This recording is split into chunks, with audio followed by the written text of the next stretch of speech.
तो अब हम स्टार्ट कर रहे हैं अपनी पॉलिटी की क्लास। तो देखो पॉलिटी में ना, पॉलिटी को समझने से पहले हम एक बार देख लेते हैं कि हमारा पॉलिटी का सिलेबस क्या है, हमें पढ़ना क्या क्या है पॉलिटी के अंदर, है ना। तो सबसे पहले हम पॉलिटी के अंदर पढ़ेंगे हिस्टोरिकल इंडिपेंडेंस। इसके अंदर हमें क्या पढ़ना होता है, इसके अंदर हम बेसिकली पढ़ेंगे कि हमारी जो पॉलिटिकल स्ट्रक्चर जो आज देखते हैं, ठीक है, वो कैसे इवॉल्व हो गया है। जो आज पॉलिटिकल स्ट्रक्चर हम फॉलो करते हैं, क्या वो हमेशा से ऐसा था? तो हमेशा से तो ऐसा नहीं था ना।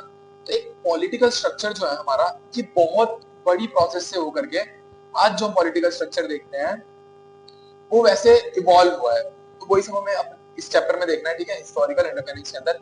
इसके अंदर हम देखेंगे क्या क्या प्रोसेसेस चली, जो हमारा जो आज का पॉलिटिकल स्ट्रक्चर है वो कैसे इवॉल्व हुआ। देन उसके बाद हम आएंगे हिस्टोरिकल इंडिपेंडेंस के बाद में हम आएंगे प्रीएम्बल। प्रीएम्बल में हम देखेंगे जो हमारा कॉन्स्टिट्यूशन है। अब इसके पीछे भी एक डिबेट है कि प्रीएम्बल हमारे कॉन्स्टिट्यूशन का इंडेक्स है या समरी है। अब ये सब हम डिटेल में पढ़ने वाले हैं कि क्या इंडेक्स होता है, क्या समरी होता है, प्रीएम्बल को क्यों इंडेक्स बोल रहे हैं, क्यों समरी बोल रहे हैं। और एक और डिबेट प्रीएम्बल के साथ होती है कि क्या प्रीएम्बल पार्ट भी है कॉन्स्टिट्यूशन का या नहीं है ना। तो ये सारे के सारे जितने भी डिबेट्स एंड ऑल है, जितने भी हमारे केसेस हैं, केस लॉज हैं, वो सबका सब हम बिल्कुल डिटेल में पढ़ने वाले हैं। तो देखो कोर्स है ना बहुत कॉम्प्रिहेंसिव है। कॉम्प्रिहेंसिव का मतलब ये है कि हम पॉलिटी का जो कोर्स है उसको प्रीलिम्स और मेंस दोनों के स्पेसिफिकली पढ़ेंगे, है ना। ऐसे नहीं होने वाला है कि हम सिर्फ पॉलिटिक्स क्या कहते हैं प्रीलिम्स स्पेसिफिक पढ़ेंगे, हम इसको मेन स्पेसिफिक भी पढ़ने वाले हैं और प्रीलिम्स स्पेसिफिक भी पढ़ने वाले हैं। तो प्रीएम्बल के बाद हम पढ़ेंगे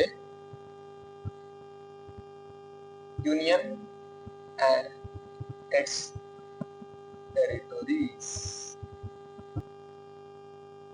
तो इस चैप्टर में हम पढ़ेंगे बेसिकली कि कैसे हमारी जो यूनियन की टेरिटरीज हैं, मतलब इंडिया की जो टेरिटरीज हैं, कैसे उस एक स्टेट को डिवाइड किया जाता है या कैसे एक स्टेट से तोड़ करके दो स्टेट बनाए जाते हैं। क्या एक स्टेट को डिवाइड करने के लिए हमें कॉन्स्टिट्यूशन में चेंज करने की जरूरत है, ये एक नॉर्मल पार्लियामेंट्री प्रोसीजर से हम इसको कर सकते हैं। ये सारी की सारी चीजें हम पढ़ने वाले हैं बहुत डिटेल के अंदर, ठीक है। देन इसके बाद हम पढ़ेंगे सिटीजनशिप। इसके अंदर हम पढ़ेंगे कि इंडिया के अंदर सिटीजनशिप लेने की क्या क्या मेथड्स होते हैं। आपको बाय बर्थ सिटीजनशिप मिल सकती है, आपको बाय नेचुरलाइजेशन सिटीजनशिप मिल सकती है, और भी जो जो फैक्टर्स हैं सिटीजनशिप के लिए, वो सारा का सारा हम इस चैप्टर के अंदर कवर करने वाले हैं। देन वी गो सिटीजनशिप के बाद हम पढ़ेंगे फंडामेंटल राइट्स। फंडामेंटल राइट्स में हम फंडामेंटल राइट्स के बारे में पढ़ेंगे कि क्या फंडामेंटल राइट्स सैंक्रोसेंट्स हैं, मतलब क्या फंडामेंटल राइट्स को खत्म किया जा सकता है, क्या इनमें कुछ चेंजेस किए जा सकते हैं, क्या फंडामेंटल राइट्स में भी अमेंडमेंट हो सकता है। तो ये सारी की सारी चीजें हम बहुत डिटेल में इस चैप्टर में पढ़ने वाले हैं। सबसे पहले पढ़ेंगे फंडामेंटल राइट्स होते क्या है, देन हम ये पढ़ेंगे कि क्या फंडामेंटल राइट्स में कुछ चेंजेस किए जा सकते हैं, ठीक है। देन इसके बाद हम पढ़ेंगे डीपीएसपी। डीपीएसपी क्या होते हैं, directive principle for state policy. इसमें हम ये देखते हैं कि स्टेट जब कोई पॉलिसी बनाता है ना, तो उसके पीछे कौन से प्रिंसिपल्स को फॉलो किया जाता है। जैसे अगर हम एक पॉलिसी बना रहे हैं पॉवर्टी एलिवेशन के लिए, तो हम सबसे पहले ये देखेंगे कि उस पॉलिसी के पीछे कौन सी जो एक पॉलिसी हम फ्रेम कर रहे हैं उसके पीछे क्या प्रिंसिपल रहा है, ठीक है। क्या वो गांधीयन फिलॉसफी है या कोई और फिलॉसफी है। तो इसमें हम सबको समझ लेंगे अपने डीपीएसपीज में। एक चीज जो समझने वाली है डीपीएसपीज के अंदर कि डीपीएसपीज जो है ये नॉन जस्टिसिएबल होते हैं। मतलब अगर किसी का फंडामेंटल राइट्स वायलेट होता है ना, तो जाके सीधा सुप्रीम कोर्ट में जाकर के अपील कर सकता है कि उसका फंडामेंटल राइट जो है वो हैम्पर हो गया है या फिर किसी वजह से उसको फंडामेंटल राइट नहीं मिल पाया है ना। बट डीपीएसपीज में ऐसा नहीं होता। जैसे फॉर एग्जांपल एक डीपीएसपी बोलता है state will give the public assistance according to the economic capacity of the state. मतलब स्टेट जो बूढ़े लोग होते हैं ना उनको ओल्ड एज पेंशन देगा, but according to the economic capacity. अगर स्टेट की इकोनॉमिक कैपेसिटी होगी तो बूढ़े लोगों को पेंशन दी जाएगी, और अगर नहीं होगी तो वो लोग जाकर के सुप्रीम कोर्ट में केस नहीं कर सकते कि मुझे स्टेट ने मेरी पेंशन नहीं दी है। क्यों? क्योंकि ये एक डीपीएसपी है, फंडामेंटल राइट नहीं है। देन डीपीएसपी के बाद हम कवर करेंगे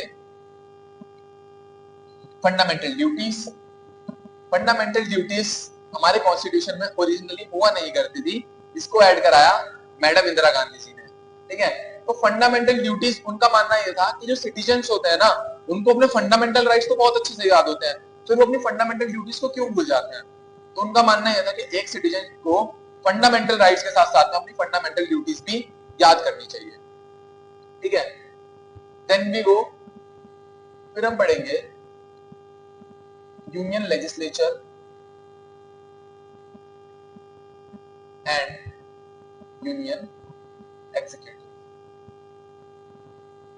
ठीक है। अभी हम पढ़ने वाले हैं बहुत डिटेल में। देखो वैसे तो सब पढ़ लेते हैं इसको, बट मैं जान सकता हूँ कि स्कूल्स का क्या ही हाल होता है, तो आधे लोग तो ऐसे होंगे जिनको लेजिस्लेचर और एग्जीक्यूटिव का मतलब भी नहीं पता होगा। तो लेजिस्लेचर का मतलब क्या होता है? लेजिस्लेचर का मतलब होता है एक ऐसी बॉडी जो कानून को बनाती है ना। और एग्जीक्यूटिव क्या होती है? एक ऐसी बॉडी जो उस बनाए हुए कानून को इंप्लीमेंट कराती है। कि एक बॉडी ने कानून बनाया तो एग्जीक्यूटिव चेक करेगा कि वो कानून ठीक से इंप्लीमेंट हुआ या नहीं हुआ। ये सारी रिस्पॉन्सिबिलिटी किसकी होगी? एग्जीक्यूटिव की। कानून बनाएगा कौन? लेजिस्लेचर। ठीक है। और कानून को एग्जीक्यूट कौन कराएगा? एग्जीक्यूटिव। ठीक है। लेजिस्लेचर को हम बोलते हैं कार्यपालिका, ओ सॉरी विधायिका, और एग्जीक्यूटिव को हम बोलते हैं कार्यपालिका। ठीक है। देन वी गो, इसके बाद हम पढ़ेंगे state legislature and state executive. ठीक है। अब स्टेट लेजिस्लेचर और स्टेट एग्जीक्यूटिव में वही जो यूनियन वाला है वैसे हम स्टेट में पढ़ेंगे। यूनियन का मतलब सेंटर पे कैसे ये सब कुछ हो रहा है ना। जैसे सेंटर में एग्जीक्यूटिव हमारे पास कौन है? सेंटर हमारे पास एग्जीक्यूटिव है, प्रेसिडेंट हो गए, प्राइम मिनिस्टर साहब हो गए। लेजिस्लेचर में कौन है हमारे पास? सेंटर में यूनियन में लोकसभा हो गई। ऐसे स्टेट में हमारे पास में लेजिस्लेचर में कौन है? विधानसभा हो गई, विधान परिषद हो गई। और हमारे पास एग्जीक्यूटिव कौन है? चीफ मिनिस्टर साहब हो गए। तो ये सारे के सारे क्या है? State legislature and state executive. Then we go, इसके बाद हम पढ़ेंगे इलेक्शन।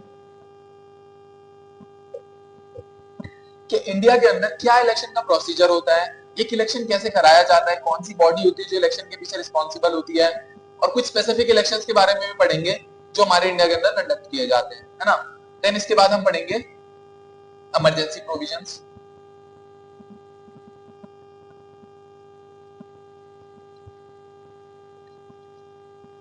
इसमें हम पढ़ेंगे कि इमरजेंसीज कितने टाइप की होती है, हमारे कॉन्स्टिट्यूशन के अंदर कितने टाइप की इमरजेंसीज को लिखा गया है, या कितने टाइप की इमरजेंसी हमारे कॉन्स्टिट्यूशन में दी गई है। जैसे फाइनेंशियल इमरजेंसी हो गई, है ना।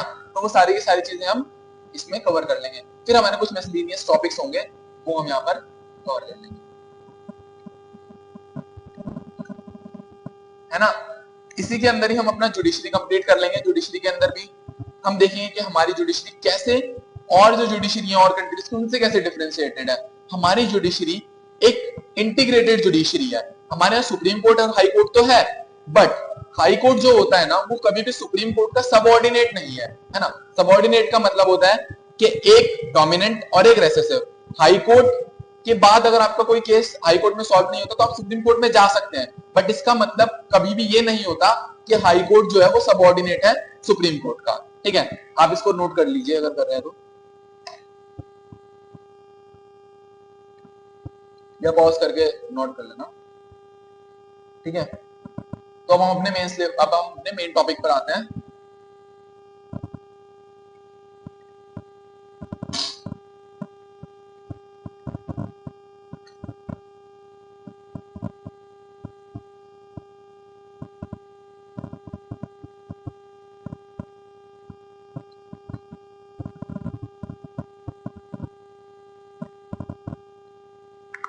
तो हमारा फर्स्ट टॉपिक है जो आज हम स्टार्ट करने वाले हैं, बेसिकली फर्स्ट चैप्टर बोल सकते हैं हम इसको, that is historical underpinnings.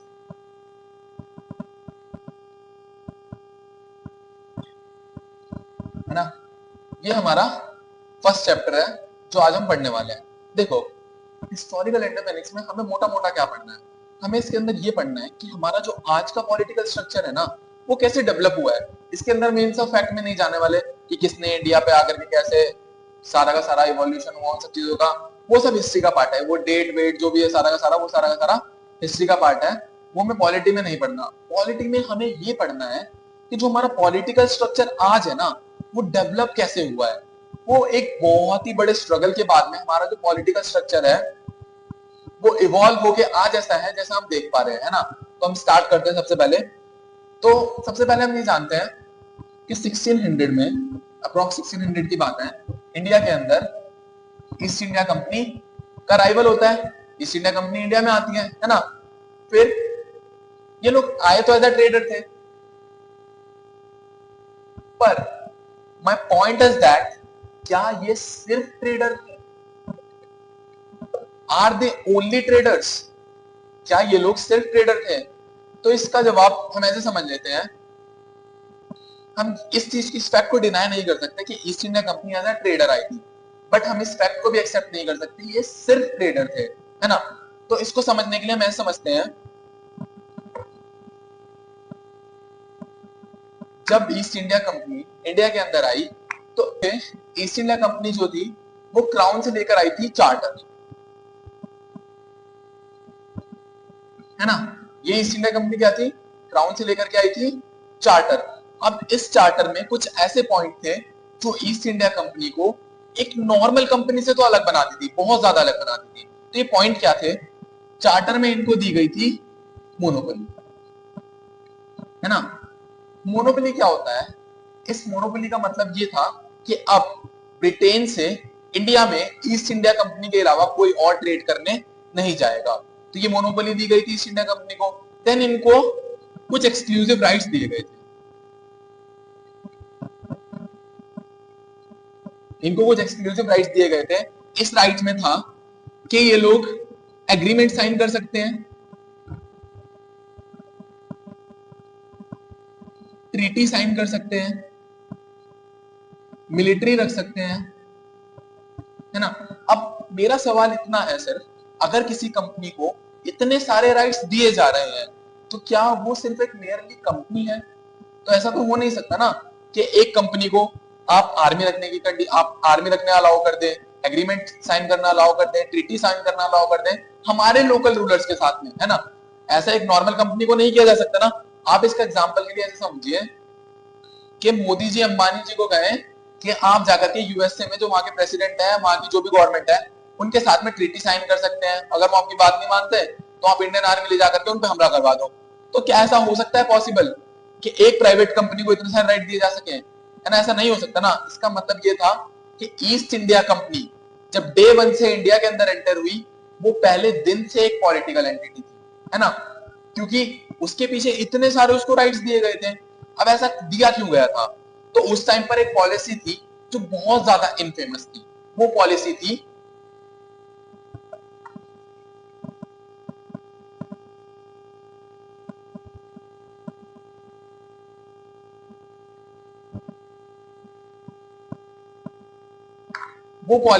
Imperialism की।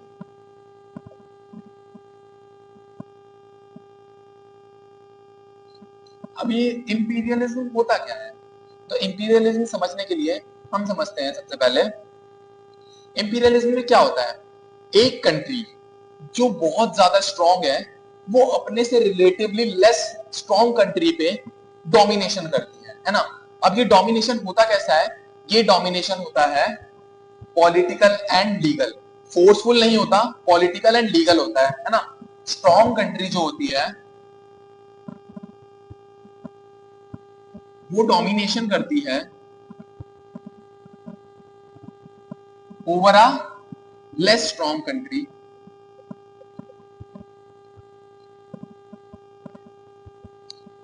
और ये डोमिनेशन होता कैसा है?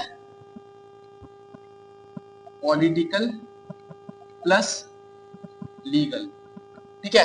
ये डोमिनेशन पॉलिटिकल एंड लीगल है। एक बात जो याद करने वाली है कि ये डोमिनेशन कभी भी फोर्सफुल नहीं रहा। तो हम लोग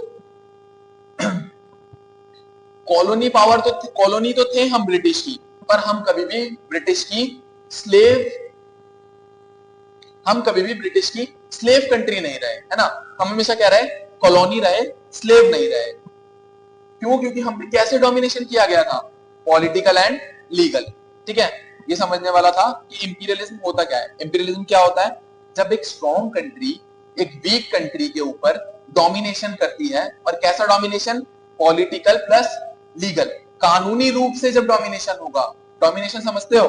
डोमिनेशन का मतलब कि आप किसी को दबा रहे हो, है ना। अब वो कैसे? पॉलिटिकल एंड लीगल, कानूनी रूप से। ऐसे नहीं कि आपने वहां पे आर्मी जाकर के हमला कर दिया, फोर्सफुली उनको गुलाम बना लिया, नहीं, पॉलिटिकल एंड लीगल। ठीक है, अब आगे समझते हैं।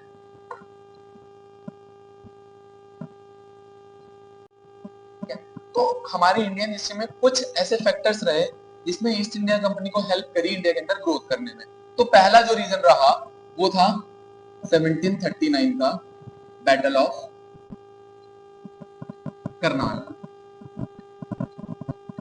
है ना। इसके अंदर हुआ क्या? नादिर शाह ने इन्वेड किया दिल्ली के ऊपर, ठीक है। और ये सिर्फ एक नॉर्मल इन्वेजन नहीं था, ये एक बहुत बड़ा मास हैकर था। इसके अंदर नादिर शाह ने दिल्ली के ऊपर 56 डेज के लिए रूल किया। नादिर शाह जो था वो 56 दिन के लिए क्या कहते हैं, भारत दिल्ली की गद्दी पे बैठा। और इसने दिल्ली में ऐसा मारकाट मचाया कि एक एक आदमी को ढूंढ ढूंढ करके काट दिया गया दिल्ली के अंदर। तो उस टाइम पर हमारी जो इकोनॉमी थी ना वो पूरी डूबी। हमारी क्या मुगल्स की जो इकोनॉमी थी वो पूरी की पूरी तरह से बर्बाद हो गई। ये एक ऐसा अटैक था कि इस 56 दिन ने पूरे मुगल सल्तनत की नींव हिला दी। इसके बाद में मुगल सल्तनत दोबारा कभी खड़ा ही नहीं हो पाया, है ना। दूसरा इवेंट क्या हुआ?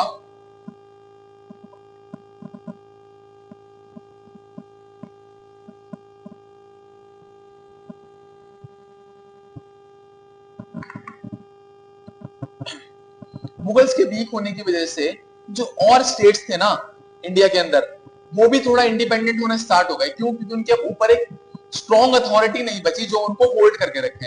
तो उसी का एक एग्जांपल था बंगाल में 1757 में हुई battle of Plassey. Battle of Plassey, है ना। इस बैटल ऑफ प्लासी में क्या हुआ? बैटल ऑफ प्लासी में ईस्ट इंडिया कंपनी ने जो जिसका क्या कहते हैं लीडरशिप रॉबर्ट क्लाइव कर रहा था उस टाइम पर, उन्होंने बंगाल की जो आर्मी थी ना सिराजुद्दौला की, वो बहुत बड़ी आर्मी थी और इनके पास सिर्फ 3000 सोल्जर थे। इन्होंने 3000 सोल्जर से उस पूरी आर्मी को हरा दिया। अब आपको सोचो, अगर इतनी छोटी आर्मी लेकर के आप एक इतनी बड़ी आर्मी को हरा देते हो, दैट मीन्स आपका जो कॉन्फिडेंस होगा वो किस लेवल तक बूस्ट हो जाएगा, है ना। तो यहाँ पे क्या हुआ? ईस्ट इंडिया कंपनी ने बंगाल की आर्मी को हरा दिया। इससे क्या हुआ? इनका कॉन्फिडेंस बहुत ज्यादा बूस्ट हो गया। इनको लगा कि यार हम इतनी सी आर्मी लेके पूरे बंगाल पे कब्जा कर सकते हैं। जब इतनी बड़ी आर्मी को हम इतनी सी आर्मी से हरा सकते हैं तो हम सिर्फ क्या कहते हैं कमर्शियल उस तक क्यों, कमर्शियल जो हमारा बेसिकली कमर्शियल मोटिव है हम सिर्फ उसी पे क्यों स्टिक रहे हैं, हम आगे पॉलिटिकली क्यों नहीं एक्सपैंड करते, है ना। तो ईस्ट इंडिया कंपनी को यहां से पता लगा कि हम पॉलिटिकली भी एक्सपैंड कर सकते हैं। इसके बाद में एक और फैक्टर था जिसने पूरे ईस्ट इंडिया कंपनी का मोटिव ही बदल दिया। वो क्या था?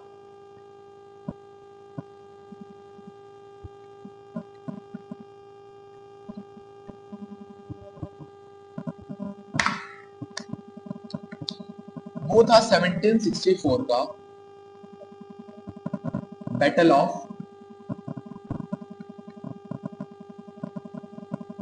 बक्सर। अब 1764 में बैटल ऑफ बक्सर लड़ा गया। अब इसमें क्या हुआ? ईस्ट इंडिया कंपनी ने फिर दोबारा से इस बैटल को जीत लिया। अब इस बैटल को जीतने के बाद में ईस्ट इंडिया कंपनी को दीवानी राइट्स मिल गए। अब दीवानी राइट्स क्या होते हैं, ये खुद एक बहुत बड़ी कहानी है, तो इसको समझ लेते हैं। दीवानी राइट्स क्या होता है? दीवानी राइट्स होते हैं टैक्स कलेक्शन के राइट्स, ठीक है। अब देखो, प्लासी में जीत तो गए थे, फिर इनको ये बैटल लड़ने की क्यों जरूरत थी, और ये दीवानी राइट्स इनके लिए इतने ज्यादा इंपॉर्टेंट क्यों थे? इसको हम एक एग्जांपल से समझते हैं। मान लीजिए आपके एरिया में कोई शॉप है ना। यहाँ पे दो पर्सन है, एक पर्सन है बी, एक पर्सन है ए। ये जो पर्सन बी है ना, ये चाकू लेकर के आता है इस दुकान पे और बोलता है मुझे दो हफ्ता। क्या मांगता है? हफ्ता। और ये जो पर्सन ए है ये जाता है इस दुकान पर। अब ये जो पर्सन है ये है कोई इनकम टैक्स ऑफिसर है, ठीक है, ये जाता है और ये क्या मांगता है? टैक्स। मांग दोनों पैसे ही रहे हैं, डिफरेंस क्या है? डिफरेंस है लेजिटिमेसी का। लीगली कौन मांग रहा है? ब्यूरोक्रेट। तो यही चीज दीवानी राइट ने यहां इनके लिए काम किया। अब ईस्ट इंडिया कंपनी को दीवानी राइट्स ने क्या दिया? लेजिटिमेट राइट दिया रेवेन्यू कलेक्ट करने का। इससे पहले इनके पास लेजिटिमेट राइट नहीं था रेवेन्यू कलेक्ट करने का, पर दीवानी राइट ने इनको एक लेजिटिमेट राइट दे दिया रेवेन्यू कलेक्ट करने के लिए। अब ये इनके लिए इतना हेल्पफुल कैसे हुआ इसको समझ लेते हैं। आप ये समझिए ईस्ट इंडिया कंपनी भारत क्यों आई थी? ट्रेड करने के लिए। और ट्रेड किस चीज का सबसे ज्यादा होता था? मसालों का। अब मसाले जो थे वो यूरोप को चाहिए क्यों थे? मसाले यूरोप को चाहिए थे क्योंकि एक तो वहां ठंड बहुत होती है तो उनकी बॉडी को वार्म करने के लिए उनको मसाले की जरूरत होती थी। दूसरा, वो लोग मीट बहुत कंज्यूम करते थे तो मीट को प्रिजर्व करने के लिए मसालों का यूज किया जाता था, है ना। तो उनको मसालों की बहुत ज्यादा नीड थी। तो जब वो इंडिया से मसाले लेके जाते थे तो उसके बदले में इंडिया को क्या देना पड़ता था? गोल्ड। तो एक तरह से ड्रेन ऑफ वेल्थ हो रहा था यूरोप से इंडिया की तरफ, क्योंकि उनका तो गोल्ड जा रहा था, हमारे मसाले जा रहे थे। तो जब तक ये दीवानी राइट्स नहीं मिले ईस्ट इंडिया कंपनी को तब तक जो ट्रेड था वो हमारे फेवर में था, ना कि ईस्ट इंडिया कंपनी के। बट दीवानी राइट के बाद में क्या हुआ? अब ये लोग यहीं पर ही टैक्स कलेक्ट करते थे और यहीं से सामान खरीद करके यूरोप में भेज देते थे। अब ड्रेन ऑफ वेल्थ किस तरफ है? अब ड्रेन ऑफ वेल्थ इंडिया से यूरोप की तरफ स्टार्ट हो गया, है ना। इसलिए दीवानी राइट ने बहुत इंपॉर्टेंट रोल प्ले किया ईस्ट इंडिया कंपनी को ग्रो करने के लिए। ठीक है, ये किस्सा था पूरा दीवानी राइट्स का। अब एक चीज बताओ मेरे को कि इतना सब कुछ होने के बाद में दीवानी राइट्स दे दिए गए, इतना पैसा आ रहा है इनके पास में। अब ये एक चीज ऑब्जर्व करी गई कि ईस्ट इंडिया कंपनी के जो ऑफिसर्स थे वो तो बहुत अमीर होते गए, बट ईस्ट इंडिया कंपनी जो थी वो लॉस में जाती गई। इसके पीछे रीजन क्या रहा? इसके पीछे रीजन रहा जो ऑफिसर्स थे उनका करप्शन, प्राइवेट ट्रेड, ये सारे के सारे फैक्टर्स थे। मतलब वो लोग क्या करते थे? कंपनी के नाम पे ट्रेड नहीं करते थे, वो लोग प्राइवेटली ट्रेड कर लेते थे जो उनके ऑफिसर्स होते थे, है ना। और साथ के साथ में करप्शन बहुत ज्यादा था। एक रिपोर्ट में ये पता चलता है कि रॉबर्ट क्लाइव उस टाइम पर पूरी दुनिया का सबसे अमीर आदमी हो गया था, है ना। बट ईस्ट इंडिया कंपनी तो लॉस में थी। तो ईस्ट इंडिया कंपनी जो थी वो गई क्राउन के पास, है ना। इन्होंने बोला माई बाप हम है लॉस में, हमें चाहिए लोन। तो इन्होंने मांगा ब्रिटिश गवर्नमेंट से लोन। गवर्नमेंट ने कहा हम तुम्हें लोन तो देंगे बट बदले में हमें क्या चाहिए? Law making powers. Law making powers to regulate. इन्होंने कहा हम तुम्हें लोन तो देंगे बट बदले में हमें पावर चाहिए लॉ मेकिंग की, कि हम कानून बना के तुमको रेगुलेट कर सकें। क्योंकि उनको भी ये था कि यार इतना पैसा ये लोग कमा रहे हैं फिर भी कंपनी लॉस में कैसे जा रही है। तो उन्होंने कहा अब से हम ईस्ट इंडिया कंपनी में क्या करेंगे? रेगुलेशन रखेंगे। अब एक चीज समझने वाली है, अभी यहाँ रेगुलेशन की बात हो रही है ना। ये लोग रेगुलेट करना चाहते हैं ईस्ट इंडिया कंपनी पर, ये इंडिया पे कंट्रोल नहीं करना चाहते। अभी तक ब्रिटिश गवर्नमेंट सिर्फ ईस्ट इंडिया कंपनी को रेगुलेट करना चाहती है, इंडिया को कंट्रोल नहीं करना चाहती। ठीक है, तो इसी के चलते हमारा सबसे पहले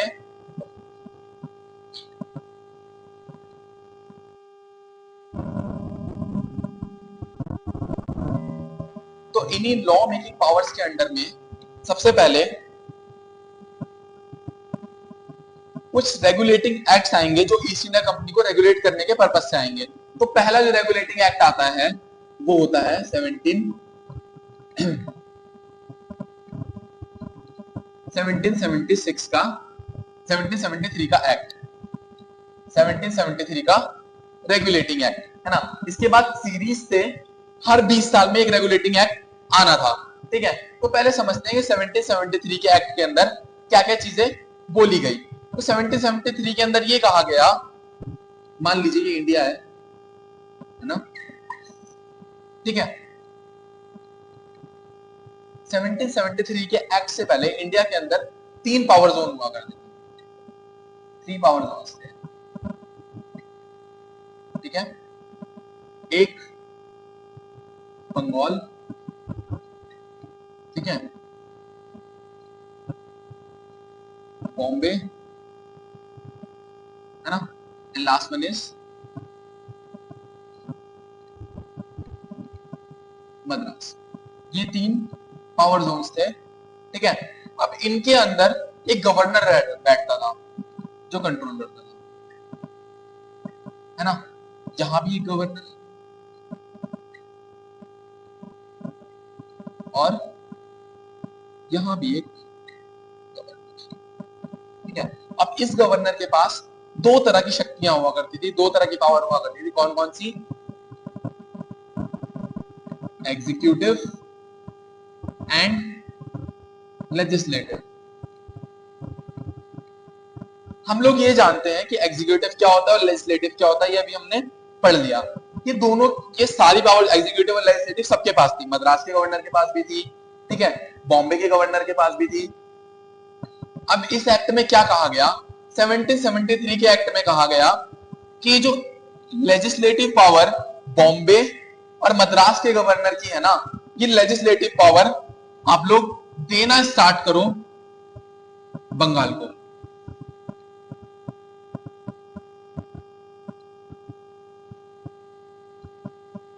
कौन सी पावर्स? Legislative powers.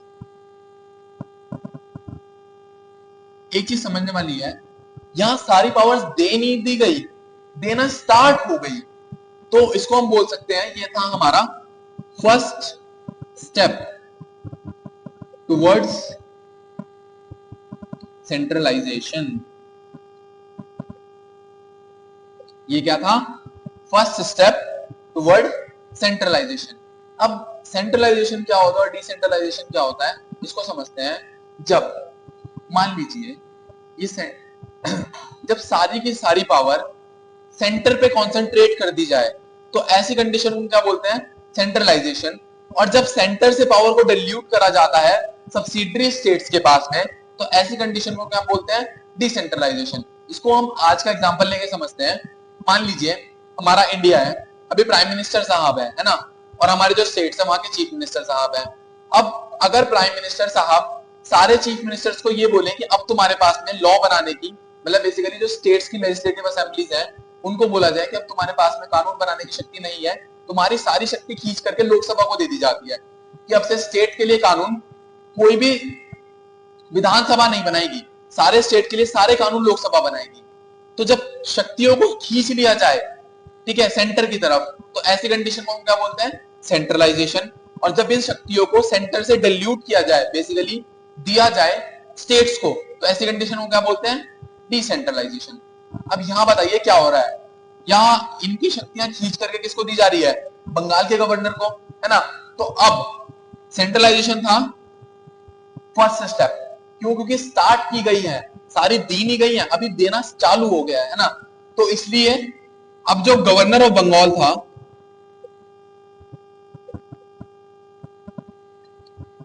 उसको बोला गया governor general of Bengal. Governor general of Bengal. क्यों? क्योंकि लेजिस्लेटिव पावर्स इसको देना स्टार्ट हो गया था, है ना। अब एक और चीज है जो हमें उसमें पढ़नी है।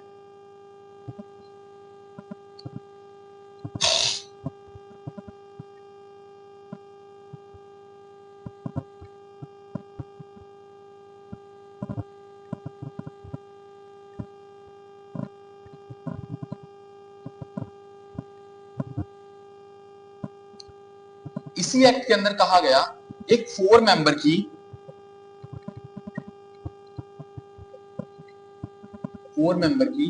एग्जीक्यूटिव काउंसिल बनाई जाए, जो असिस्ट करेगी गवर्नर जनरल ऑफ बंगाल को। जनरल ऑफ बंगाल को, है ना। अब एक चीज समझिए, ब्रिटिश गवर्नमेंट का तो कहना ये था कि हमने जो 4 मेंबर की एग्जीक्यूटिव काउंसिल बनाई है ना, ये गवर्नर जनरल को मदद करने के लिए है कि जब वो डिसीजन लेगा तो वो इन 4 लोगों से पूछ करके डिसीजन लेगा। बट क्या असलियत में ये मदद थी? नहीं, ये असलियत में था कंट्रोल। आप ऐसा समझिए कि एक पर्सन है, ठीक है, वो पहले सारे डिसीजन खुद लिया करता था। अब उससे कहा गया कि 4 लोग तुम्हारे साथ बैठेंगे, अब तुम पांचों मिलकर के डिसीजन लेना है ना। तो उनसे कहा तो गया कि आपकी हेल्प के लिए है, बट क्या असलियत में ये हेल्प थी? नहीं, असलियत में था कि वो जो पर्सन जो पहले खुद अकेला डिसीजन लिया जाता था, अब उस पर कंट्रोल रखा जाए, उसको रेगुलेट करा जाए कि वो कोई भी डिसीजन खुद से ना ले पाए। तो यहाँ पर इनके लिए 4 मेंबर की एग्जीक्यूटिव काउंसिल बना दी गई है ना। अब जो 1773 का एक्ट था ना, ये एक्ट फेल हो गया। अब इसके फेलियर के पीछे के रीजन क्या थे? एक चीज और थी इस एक्ट के अंदर, पहली बार फर्स्ट सुप्रीम कोर्ट को एस्टैब्लिश किया गया। कहां पर? फोर्ट विलियम, कलकत्ता, है ना। अब कंफ्यूज मत करना, ये सुप्रीम कोर्ट जो हमारा आज वाला सुप्रीम कोर्ट है, ये वो सुप्रीम कोर्ट नहीं है, ठीक है। इसके पास में सिविल पावर्स दी गई इसको, है ना, इसको कुछ सिविल पावर्स दी गई। तो हम ये बोल सकते हैं कि हमारी जुडिशरी की नींव रख दी गई इस एक्ट के अंदर, है ना। तो क्या क्या हुआ 1773 के एक्ट के अंदर? एक तो लेजिस्लेटिव पावर्स जो थी मद्रास की और बॉम्बे की, वो देना स्टार्ट हो गई किसको? गवर्नर ऑफ बंगाल को। और गवर्नर ऑफ बंगाल को क्या बोला गया? Governor general of Bengal. दूसरी चीज क्या हुई इसके अंदर? एक 4 मेंबर की एग्जीक्यूटिव काउंसिल बनाई गई, ठीक है, असिस्ट करने के लिए किसको? गवर्नर जनरल ऑफ बंगाल को। तीसरी चीज, सुप्रीम कोर्ट को एस्टैब्लिश कर दिया गया, कहां पर? फोर्ट विलियम, कलकत्ता में, ठीक है, उसको कुछ सिविल पावर्स दे दी गई। अब ये एक्ट ना फेल हो गया, इसके पीछे कुछ रीजंस थे, वो रीजंस देख लेते हैं।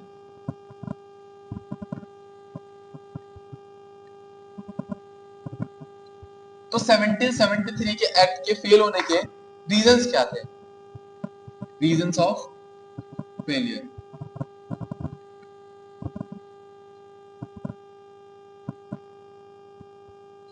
ठीक है।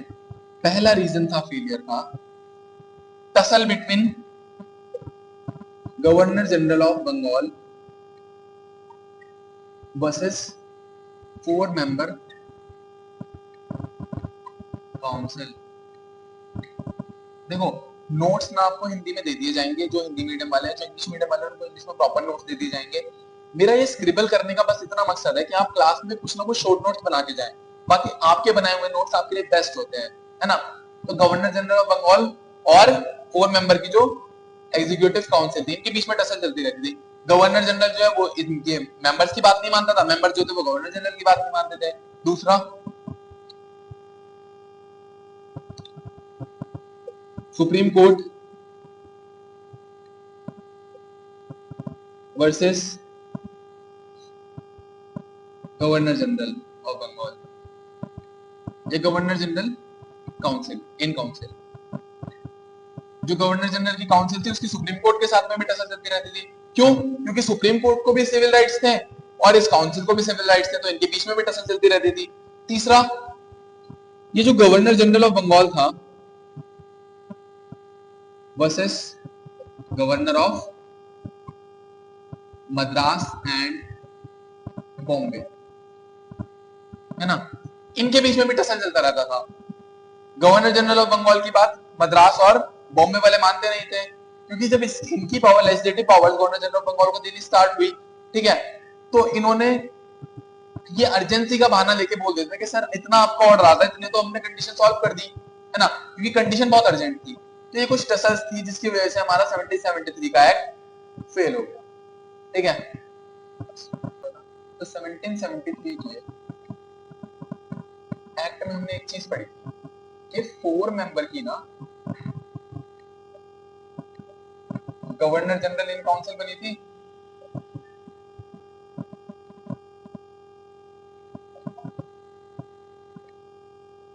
मैंने तुमको बता दिया था कि इस एक्ट में क्या हुआ था, एक 4 मेंबर की गवर्नर जनरल इन काउंसिल बनी थी। जब ब्रिटिश क्राउन ने इसको एम्प्लॉय किया था, उनका कहना यह था कि हम किस लिए कर रहे हैं?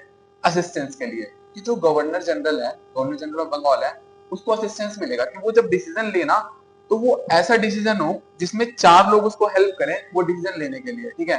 तो जब 4 लोग उसको डिसीजन लेने के लिए हेल्प करेंगे, ठीक है, अब ये था, उनका कहना था कि हम ये किस लिए बना रहे हैं? असिस्ट करने के लिए। बट इसके पीछे का मेन रीजन क्या था, बनाया क्यों गया था? पॉलिटिकल कंट्रोल बोल सकते हैं, हम नॉर्मल कंट्रोल बोल सकते हैं। हमने देखा एक्ट ही किस लिए बनाया था, 1773 का एक्ट रेगुलेटिंग एक्ट था। तो हो क्या रहा था, वो लोग चाहते थे ईस्ट इंडिया कंपनी को रेगुलेट करना। अभी तक मैंने तुमको बताया था कि जो ब्रिटिश क्राउन है वो अभी तक भी इंडिया पे डायरेक्ट कंट्रोल नहीं करना चाहता है। वो लोग क्या चाहते हैं, हम ईस्ट इंडिया कंपनी पे जितना ज्यादा कंट्रोल कर सकें वो करेंगे, ठीक है। तो इसलिए 1773 का रेगुलेटिंग एक्ट बना, इसके अंदर ये 4 मेंबर की गवर्नर जनरल इन काउंसिल बनी। उनका कहना था हम बना रहे हैं ये असिस्ट करने के लिए, बट इसका मेन मोटिव क्या था, गवर्नर जनरल को कंट्रोल करना, उसके डिसीजंस पे लिमिट करना उसके डिसीजंस को, है ना। ये हमने पढ़ भी लिया था कि गवर्नर जनरल इन काउंसिल जो थी, इसकी क्लैश जो हो रहे थे गवर्नर जनरल के साथ में, है ना। बंगाल का जो गवर्नर जनरल था उसके साथ में क्लैशेस हो रहे थे इसके। इसी वजह से ये ड्रॉबैक भी था 1773 के एक्ट का, है ना। फेलियर का एक रीजन था कि इनके बीच में क्लैश हो जाते थे। गवर्नर जनरल काउंसिल कुछ और बोलती थी, गवर्नर जनरल कुछ और बोलते थे, दोनों के दोनों म्यूचुअल डिसीजन पे आ नहीं पाते थे। ये क्लैश का कारण भी था इनके बीच में। अब देखो ये जो गवर्नर जनरल इन काउंसिल थी ना, इसके दो फंक्शंस हुआ करते थे। ये जो काउंसिल थी इसके दो फंक्शंस थे, एक था एग्जीक्यूटिव और एक था लेजिस्लेटिव। हमने ये पढ़ लिया कि what is executive and what is legislative.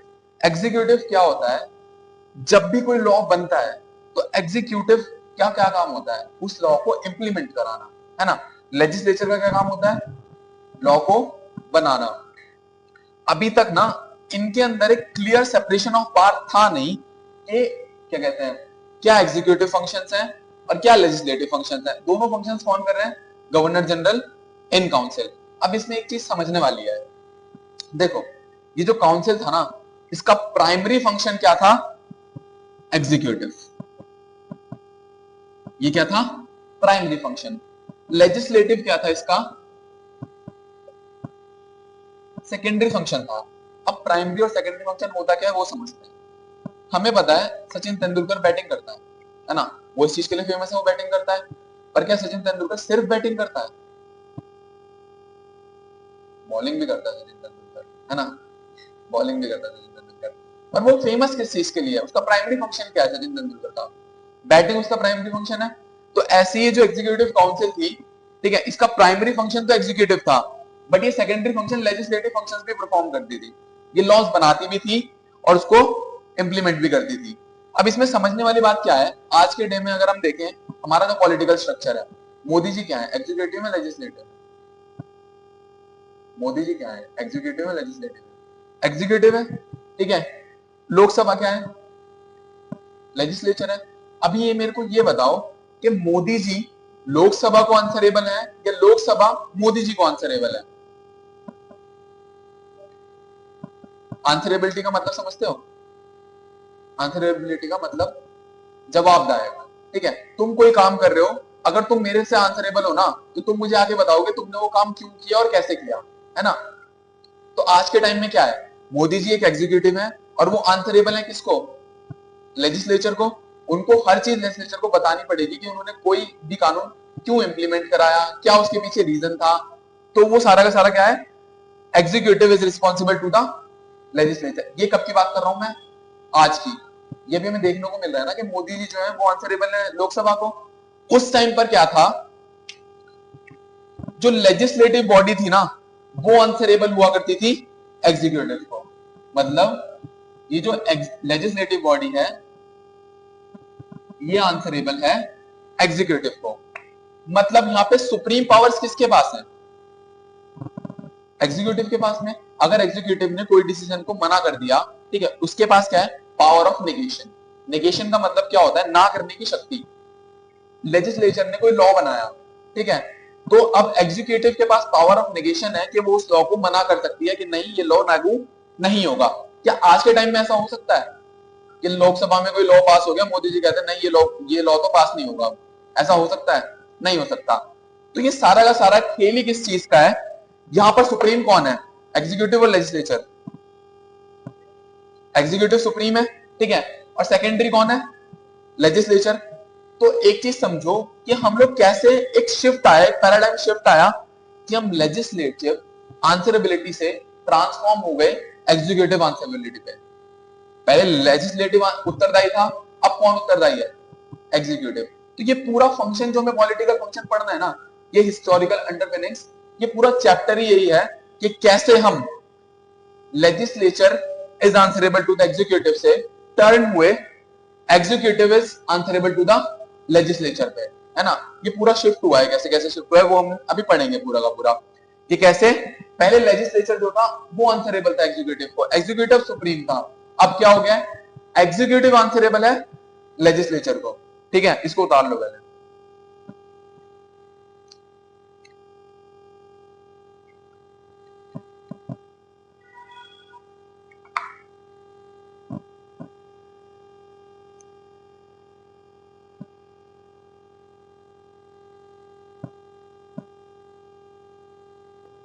हमने समझ लिया 1773 में बहुत सारे फॉल्ट थे, ठीक है, बट एक मेजर फॉल्ट था क्या 1773 का, क्यों वो फेल हुआ, उसका मेजर फॉल्ट था क्या? हमने पढ़ा था कि सुप्रीम कोर्ट और गवर्नर जनरल इन काउंसिल के बीच में एक क्लैश था, दोनों के पास पावर्स थी, सिविल पावर्स दोनों को अलॉट की गई थी, है ना। तो इनके बीच में क्या हुआ, एक कॉन्फ्लिक्ट हुआ पावर का।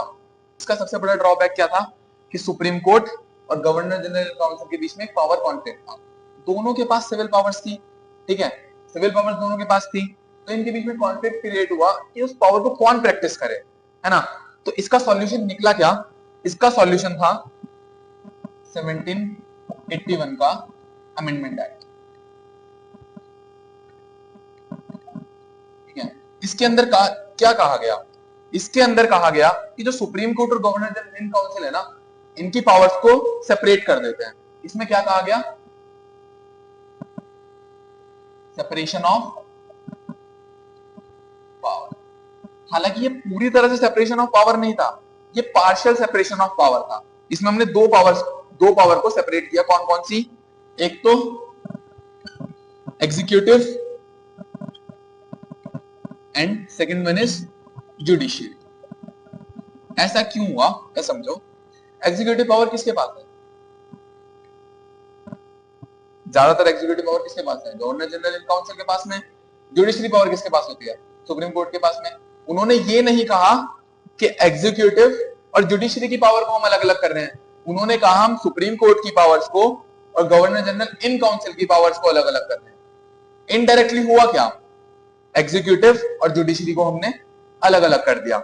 डिफरेंस हम जानते हैं दोनों में क्या है, एग्जीक्यूटिव का काम क्या है, लॉ को इंप्लीमेंट करना, जुडिशरी का काम क्या है, लॉ को इंटरप्रेट करना, ठीक है। कोई लॉ बना, ठीक है, अब जुडिशरी उसको इंटरप्रेट करेगा कि क्या ये लॉ सही है, ठीक है, साथ के साथ में वो उसको पेनलाइज भी करेगा कि अगर किसी ने उस लॉ को फॉलो नहीं करा तो उसको क्या सजा मिलनी है, वो भी कौन डिसाइड करेगा, जुडिशरी डिसाइड करेगा। तो ये कुछ पावर्स थी जो इन दोनों के बीच में डिफरेंशिएट कर दी गई, कौन कौन सी, एग्जीक्यूटिव और जुडिशरी। ये हुआ किससे, अमेंडिंग एक्ट ऑफ 1781, ठीक है। तो एक तरह से क्या किया गया, सेपरेशन ऑफ पावर। उतारो।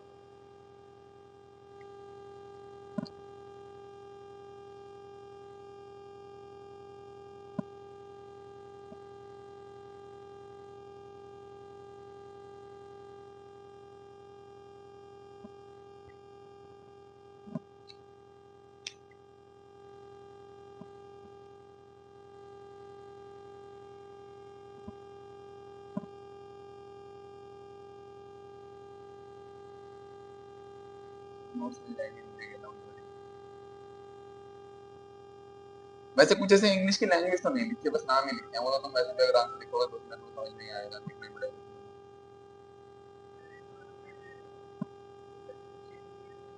हाँ,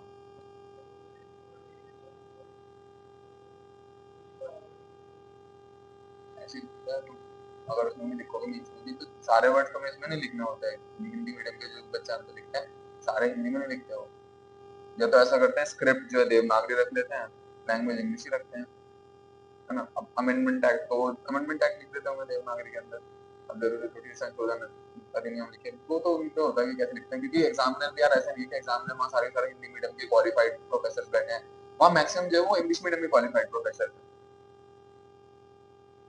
ठीक है, तो कॉपी वही चेक करते हैं।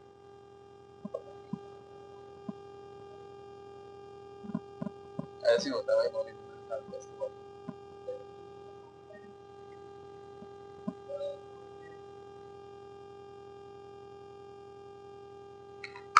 देखो अब इसके बाद क्या हुआ, इसके बाद 1773 में हमने 1773 का एक्ट आया, ठीक है, वो रेगुलेटिंग एक्ट था। अब इसके बाद भी ना बहुत सारे ऐसे कॉन्फ्लिक्ट्स थे, सिर्फ जुडिशरी और एग्जीक्यूटिव की पावर्स को अलग अलग करने से सारे प्रॉब्लम्स तो सॉल्व नहीं होने वाली थी, बहुत सारी प्रॉब्लम थी।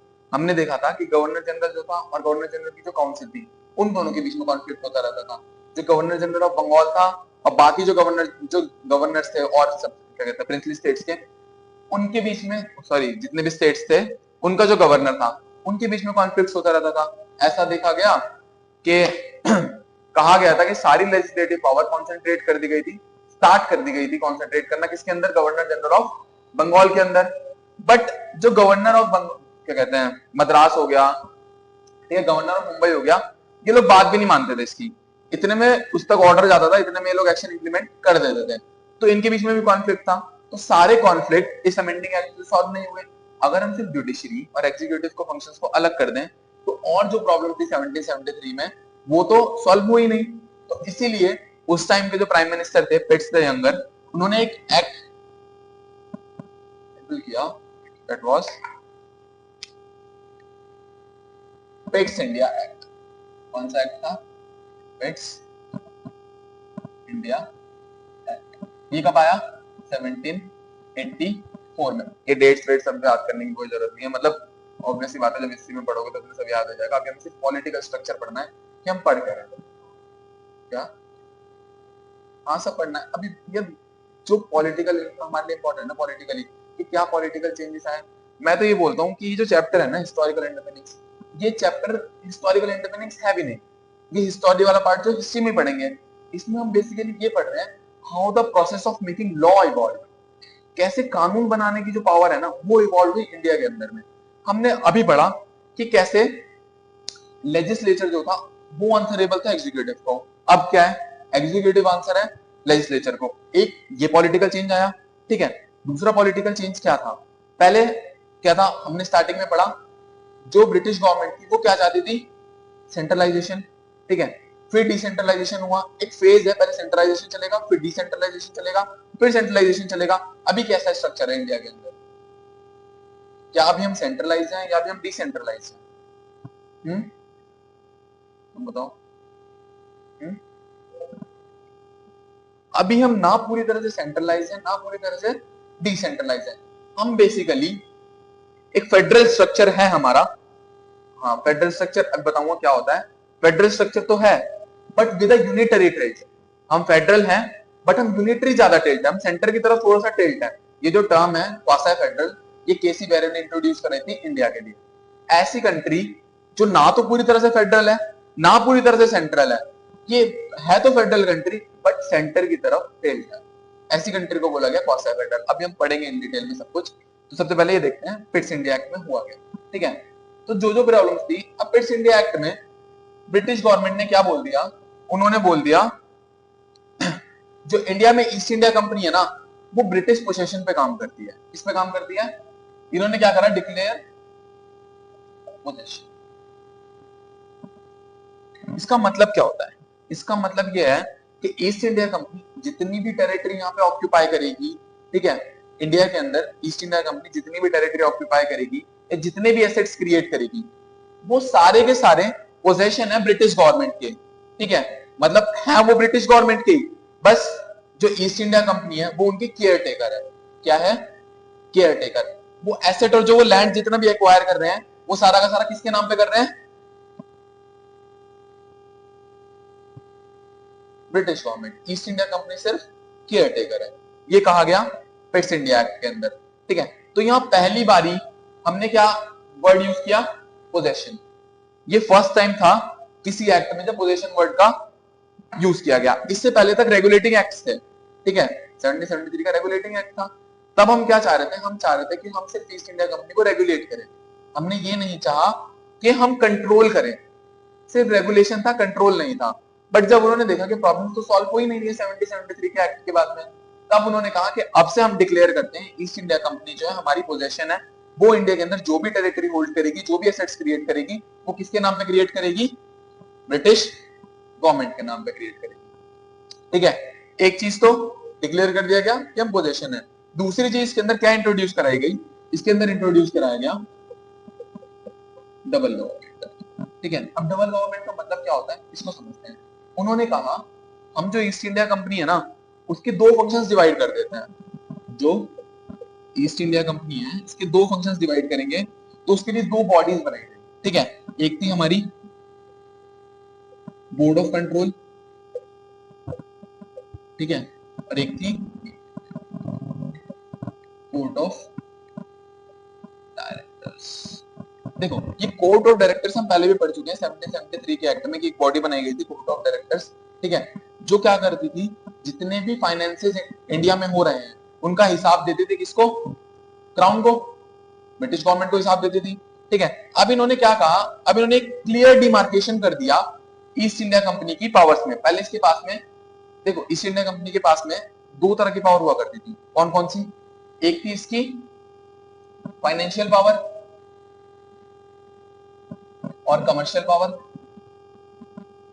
ठीक है, किसके साथ ट्रेड करना है, कैसा ट्रेड करना है, कितना ट्रेड करना है, ये सब कैसी पावर है, फाइनेंशियल और कमर्शियल पावर है। दूसरी इसके पास में पावर्स थी कैसी, पॉलिटिकल पावर्स, कौन से राजा के साथ में संधि करनी है, किसके साथ में एग्रीमेंट करना है, किस राजा को अपने अधीन करना है, किसको सबऑर्डिनेट करना है, ये सब किसमें था, ईस्ट इंडिया कंपनी के पास दो पावर्स थी, पॉलिटिकल और फाइनेंशियल। अब पिट्स इंडिया एक्ट में क्या कहा गया, पिट्स इंडिया एक्ट में कहा कि अब से ना हम ईस्ट इंडिया कंपनी की पावर्स को डिवाइड कर दे रहे हैं। अब ईस्ट इंडिया कंपनी के पास जो पावर्स हैं वो सिर्फ कैसी पावर बचती है, कमर्शियल और फाइनेंशियल पावर्स। पॉलिटिकल पावर्स को कौन देखेगा, बोर्ड ऑफ कंट्रोल। ये बोर्ड ऑफ कंट्रोल कहां बैठेगा, ब्रिटेन में बैठेगा। ठीक है, और ये सारी पॉलिटिकल पावर्स को कंट्रोल करेगा ईस्ट इंडिया कंपनी। इसके अंदर कौन बैठेंगे, सरकार के रिप्रेजेंटेटिव बैठेंगे, जो सरकार थी ब्रिटेन में उनके रिप्रेजेंटेटिव इसमें बैठेंगे, और सारा पॉलिटिकल स्ट्रक्चर कौन हैंडल करेंगे, बोर्ड ऑफ कंट्रोल। अब किस इसके, हाँ हाँ, जो भी मेथड ऑफ कम्युनिकेशन रहा होगा उस टाइम पे उस पर भेजा जाता होगा, है ना, वो तो भेजते ही होंगे। पहले भी तो रिपोर्ट भेजते थे कोर्ट, जब कोर्ट ऑफ डायरेक्टर्स रिपोर्ट भेजते थे वो कैसे भेजते थे, या कोई जाता होगा इनमें से ऑर्डर दे करके, जैसे भी रहता होगा। मेन बढ़ने का मोटिव हमारा ये है कि ईस्ट इंडिया कंपनी की पावर्स को हमने डिवाइड कर दिया, डिमार्केशन आ गया दोनों की पावर्स के अंदर। ठीक है, जो पॉलिटिकल पावर्स थी तो, है? नहीं तो कर सकते। ठीक है, तो पॉलिटिकल पावर्स और कमर्शियल पावर्स को अलग अलग कर दिया गया। ऐसे समझो एक पर्सन था, ठीक है, वो पहले सारी पॉलिटिकल पावर भी होल्ड करता था और कमर्शियल पावर भी होल्ड करता था। ईस्ट इंडिया कंपनी पहले जितने भी हमारे स्टेट्स थे उनके साथ में रिलेशन भी बनाती थी। जैसे मुगल्स के साथ में इन्होंने क्या कहते हैं, जब इनको वो मिले दीवानी राइट्स मिले थे तो साइन किया था, ईस्ट इंडिया कंपनी ने साइन किया था। क्यों, क्योंकि इनकी चार्टर में लिखा हुआ था कि आप लोग ट्रीटी साइन कर सकते हो, ठीक है, सोल्जर आर्मी रख सकते हो अपनी, ठीक है, कोई एग्रीमेंट साइन कर सकते हो। पर अब क्या बोला गया कि आप लोग अब कोई पॉलिटिकल फंक्शन नहीं करोगे, आप लोग क्या करो, सिर्फ फाइनेंशियल फंक्शन करो, कमर्शियल करो, ट्रेड करने गए थे ट्रेड करो, ये पॉलिटिकल फंक्शन हम संभाल लेंगे। ठीक है, पॉलिटिकल फंक्शन हम संभाल लेंगे और इसको कौन देखेगा, बोर्ड ऑफ कंट्रोल देखेगा। तो ये डिमार्केशन कर दिया दोनों की पावर्स के अंदर। उदाहरण इसको,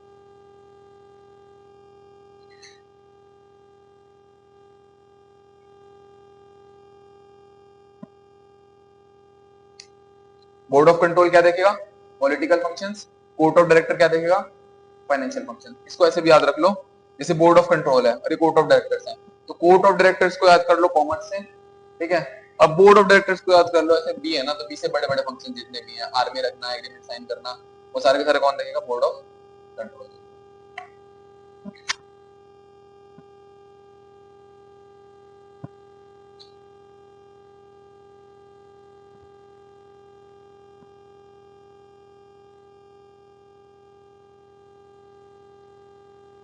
समझ में आ रहा है ना, समझ में नहीं आ रहा है?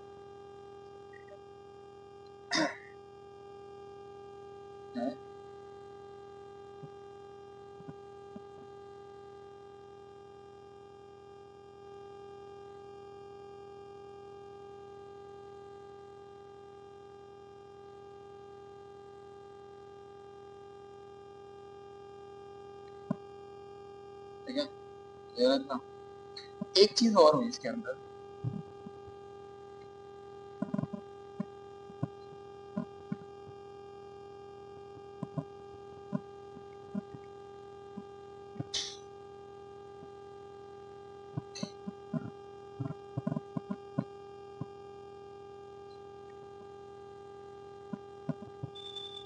देखो इसके अंदर एक चीज और बोली गई कि अब तुम कोई भी पॉलिसी इंट्रोड्यूस कराना चाहते हो ना इंडिया के अंदर, कोई भी पॉलिसी इंप्लीमेंट कराना चाहते हो, कुछ भी ऐसी पॉलिसी जो तुम इंडिया में लागू कराना चाहते हो, तो पहले उसको इंट्रोड्यूस कराओ ब्रिटिश गवर्नमेंट के सामने, ठीक है, तभी वो पॉलिसी कहां इंट्रोड्यूस होगी, इंडिया के अंदर। तो पहले इंट्रोड्यूस कहां कराना है, ब्रिटिश गवर्नमेंट में जाके। अगर वो ब्रिटिश गवर्नमेंट उसको पास कर दिया है, मतलब जो हमारा बोर्ड ऑफ कंट्रोल है, अगर वो उसको पास करता है तो ही वो चीज इंडिया के अंदर लागू होगी, ठीक है।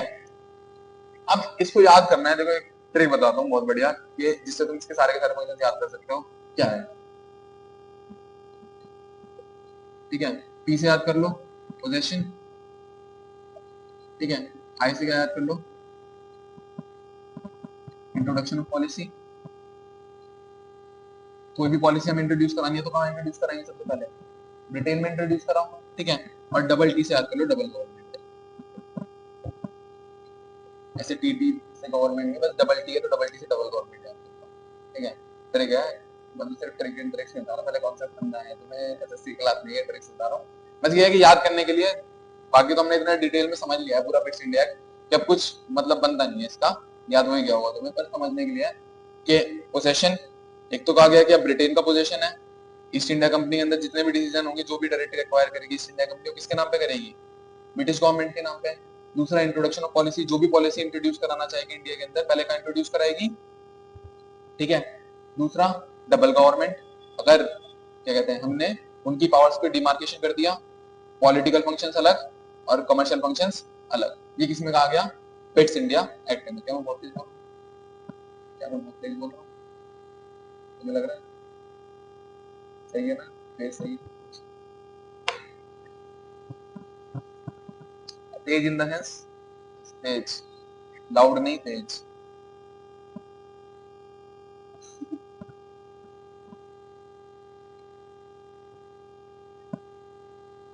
ठीक है। तो पिट्स इंडिया एक्ट कंप्लीट हो गया हमारा, ठीक है। अब देखो, अभी तक हमने क्या देखा, रेगुलेटिंग एक्ट्स थे, ठीक है। अब पिट्स इंडिया एक्ट आया, हमने पिट्स इंडिया एक्ट के अंदर क्या पढ़ा, अब जो ब्रिटिश गवर्नमेंट है वो ईस्ट इंडिया कंपनी को कंट्रोल नहीं करना चाहती, मतलब रेगुलेट नहीं करना चाहती, अब क्या चाहती है, डायरेक्ट कंट्रोल, ठीक है। अब रेगुलेट नहीं, हाँ?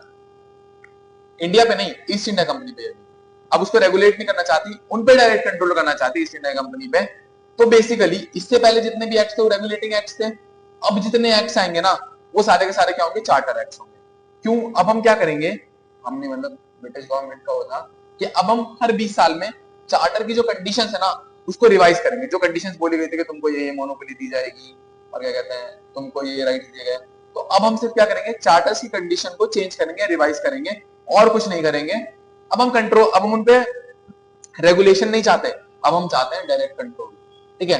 तो पहले पिट्स इंडिया एक्ट से पहले कभी भी British government east India company पे सबऑर्डिनेशन नहीं चाहती थी। सबऑर्डिनेशन मतलब क्या होता है, सबऑर्डिनेशन मतलब जैसे मैं तुम्हारे से डोमिनेंट हूं, तुम मेरे रेसेसिव हो, तो मैं तुम पे क्या कर रहा हूं, सबऑर्डिनेट कर रहा हूं। रेसेसिव मतलब तुम मेरे से नीचे हो, मैं तुम्हारे से ऊपर हूं, छोटा दिखाना नहीं, कंट्रोल करना समझ लो, पूरा तरह से, ठीक है। सबऑर्डिनेशन क्या हो गया, तुम पे पूरी तरह से कंट्रोल करना, अधीन हो जाना, सबऑर्डिनेशन हो गया अधीन। अब ईस्ट इंडिया कंपनी किसके अधीन हो गई, ब्रिटिश सरकार के अधीन हो गई। इंडिया नहीं हुआ अभी तक, अभी पोजेशन, अभी तक भी पोजेशन ये नहीं हुआ है, क्वींस ने प्रोक्लेमेशन नहीं किया है कि मैं अब इंडिया की रानी हूं। अभी तक कहा गया कि ईस्ट इंडिया कंपनी जो है वो हमारे अंदर पूरी सबऑर्डिनेट होती है, ठीक है। अभी तक ये था। अब क्या होता है, 1773 को हो गए 20 साल, अब कौन सा एक्ट आएगा 1773 के बाद में, कौन सा रेगुलेटिंग एक्ट आएगा, 1773 का 1753 आएगा, अब कौन सा आएगा, 1793 का। क्या ये रेगुलेटिंग एक्ट था, है? देखो कुछ कुछ ऐसे जो मतलब जो टीचर जैसे एमए वाले टीचर है वो बताते हैं कि ये भी रेगुलेटिंग एक्ट था, बट तुम अगर लक्ष्मीकांत खोलोगे 1773 के बाद में सिर्फ 1773 को रेगुलेटिंग एक्ट लिखा है, उसके बाद में चार्टर एक्ट लिखा है, ठीक है। और जो रेफरेंस बुक, अच्छी अच्छी रेफरेंस बुक है, उनमें इन एक्ट्स को कभी भी रेगुलेटिंग एक्ट नहीं कहा गया, इनको कहा गया चार्टर एक्ट। क्यों, अब सिर्फ हम चार्टर की कंडीशंस को ही रिवाइज कर रहे हैं, ठीक है। अब हम ये नहीं बोल रहे हैं कि अब हम और कंट्रोल करेंगे, कुछ ऐसे फंक्शन आते हैं जिससे और कंट्रोल करा जाए, रेगुलेट करेंगे मतलब ईस्ट इंडिया कंपनी को। अब उन्होंने कंट्रोल कर लिया है ईस्ट इंडिया कंपनी को, जब उनके फंक्शन से डिमार्क कर दिया उन्होंने कि कमर्शियल फंक्शन वो देखेंगे, तो क्या कहते हैं, और जितने पॉलिटिकल फंक्शन होंगे वो बोर्ड ऑफ कंट्रोल देखेगा। ठीक है। अब बोर्ड ऑफ कंट्रोल कहाँ बैठा है? लंदन में। ठीक है। अब वो कौन, उसके अंदर लोग कौन है, कहाँ से आ रहे हैं बोर्ड ऑफ कंट्रोल के अंदर? गवर्नमेंट की रिप्रेजेंटेटिव उसके अंदर। ठीक है। पर इसके अंदर हम पढ़ेंगे कि इनको सैलरी इनको देनी पड़ेगी, ईस्ट इंडिया कंपनी सैलरी इनको ईस्ट इंडिया कंपनी देगी। अब देखो इसके अंदर ना एक बहुत इंपॉर्टेंट चीज हुई, अब यहां से होती है भाई रॉक सॉलिड प्रिपरेशन। अब हम देखेंगे कैसे हम एक पॉलिटिकल कैसे हम एक पॉलिटिकल इवेंट से एक इंटरनेशनल इवेंट समझते हैं। ठीक है। इसके अंदर क्या किया गया, 1793 के अंदर ईस्ट इंडिया कंपनी को राइट दिया गया प्रिविलेज ट्रेड का। ठीक है। अब प्रिविलेज ट्रेड का मतलब क्या होता है? जब 1773 से पहले जब चार्टर इशू किया गया था ईस्ट इंडिया कंपनी को, तो बेसिकली इनको एक लाइसेंस दिया गया था ट्रेड करने का इंडिया के साथ में। अब प्रिविलेज ट्रेड के अंदर क्या किया गया, इनको एक राइट दिया गया ईस्ट इंडिया कंपनी को कि अब जो लाइसेंस इनको मिला था ना, ये उस लाइसेंस को किसी इंडिविजुअल को या कंपनी के ऑफिशियल्स को प्राइवेट ट्रेड करने के लिए दे सकते हैं। ठीक है। अपना जो लाइसेंस है, ठीक है, खुद तो ट्रेड करेंगे, साथ में जो वहां पे इंडिविजुअल ट्रेडर्स हैं, जैसे इंडिया के अंदर कोई इंडिविजुअल ट्रेडर्स हैं, वो चाहता है कि वो ट्रेड करे, तो उसको भी लाइसेंस दे सकते हैं। तो इस कंडीशन को क्या बोला गया? Privilege trade. ठीक है। जब ये लोग लाइसेंस बांटने लगे, ठीक है, इससे पहले तक इनके पास लाइसेंस था, पर इसके बाद में इनको एक राइट दिया गया, प्रिविलेज ट्रेड का राइट। ठीक है। इससे इन्होंने क्या करा, लाइसेंस को डिस्ट्रीब्यूट करना स्टार्ट कर दिया। क्या हुआ? लाइसेंस को डिस्ट्रीब्यूट करना स्टार्ट कर दिया। ऐसे समझो तुम्हारी एक कोई दुकान है, ठीक है, उसके ऊपर एक अथॉरिटी है, ठीक है, उन्होंने तुमको लाइसेंस दिया कि तुम जो बिजनेस करते हो, मान लो जो भी तुम्हारी दुकान है, जो सामान बेचते हो, तुमको लाइसेंस है कि तुम ये बेच सकते हो। पर अब उन्होंने तुम्हें राइट दे दिया कि तुम्हारे पास जो लाइसेंस है ना, वो तुम औरों में बांट सकते हो लाइसेंस को। जैसे तुमने मान लो किसी ने डी फार्मा कर लिया, ठीक है, तो उसको लाइसेंस मिल गया कि वो अपना केमिस्ट शॉप खोल सकता है, पर उसको ये भी राइट मिल गया कि वो अपनी डिग्री किसी और को देके किसी और को भी केमिस्ट शॉप खुलवा सकता है। तो प्रिविलेज ट्रेड में ईस्ट इंडिया कंपनी को राइट्स मिल गए कि वो अपने लाइसेंस को डिस्ट्रीब्यूट कर सकती है, मतलब पैसे तो लेती होंगी ऑब्वियसली, और उसको डिस्ट्रीब्यूट कर सकती हैं। अब इसकी वजह से हुआ क्या? इसकी वजह से एक बहुत बड़ा इवेंट हुआ जिसको हम नाम देते हैं ओपियम वॉर। और ये हुआ कहां? चाइना के अंदर। क्यों? जब लोगों के पास में, इंडिविजुअल्स के पास में लाइसेंस आ गया ट्रेड करने का, अब उन लोगों ने क्या करा, ओपियम की करी ट्रेड दबा के। ठीक है। और ये ट्रेड और स्मगलिंग हुई कहां? ओपियम होता है गांजा, गांजा गांजा। ठीक है। तो लाइसेंस डिस्ट्रीब्यूशन के बाद में जो ओपियम की स्मगलिंग थी ना, वो बहुत ज्यादा बढ़ गई। ठीक है। क्या? अरे सब एक ही कैटेगरी में आ गए। अब मैं नशेड़ी तो हूं नहीं भाई, मैंने नशे करे नहीं है। सॉरी, ओपियम अफीम होती है, ओपियम अफीम होती है और वीट गांजा होता है। ओपियम अफीम होती है। तो ये स्मगलिंग होनी स्टार्ट हुई इनकी, बढ़ गई बहुत ज्यादा स्मगलिंग, क्योंकि अब सबके पास लाइसेंस आ गया। सबके पास में जो जो पे करते होंगे उनको, और उनको लाइसेंस वो कर देती, प्रिविलेज ट्रेड था उनके पास में, राइट था, तो उन्होंने लाइसेंस का डिस्ट्रीब्यूशन स्टार्ट कर दिया। ठीक है। अब जब ओपियम की स्मगलिंग बहुत ज्यादा बढ़ गई, ये फैली किस तरह? चाइना में। ठीक है। अब चाइना में जब ओपियम इतना ज्यादा स्मगल होने लगा, ठीक है, चाइना के लोगों ने बहुत अपोज किया ओपियम का। ठीक है। क्योंकि वहां के लोगों में इतना ज्यादा ओपियम का एडिक्शन हो गया, बहुत ज्यादा एडिक्शन हो गया इस स्मगलिंग की वजह से। और ये स्मगलिंग हुई किस वजह से? प्रिविलेज ट्रेड की वजह से। ठीक है। तो कहीं ना कहीं रिलेशन था। चाइना के अंदर जब ओपियम इतना ज्यादा स्मगल होने लगा, तो यहाँ पे वॉर्स नहीं, ओपियम वॉर्स, ये इंटरनेशनल ये तुम पढ़ोगे जब वर्ल्ड हिस्ट्री पढ़ोगे कि ओपियम वॉर्स क्या होता है क्या नहीं, बस इतना समझो कि चाइना ने पूरा रिटेलिएट करा कि हमारे जो वहां पे ओपियम स्मगल हो रहा था। क्या हो गई थी? हाँ, इसलिए हुई थी कि यहां मत स्मगल करो अफीम। ठीक है। क्योंकि वहां पर इस लेवल तक लोगों को एडिक्शन हो गया था ओपियम का, बहुत ज्यादा एडिक्शन हो गया था।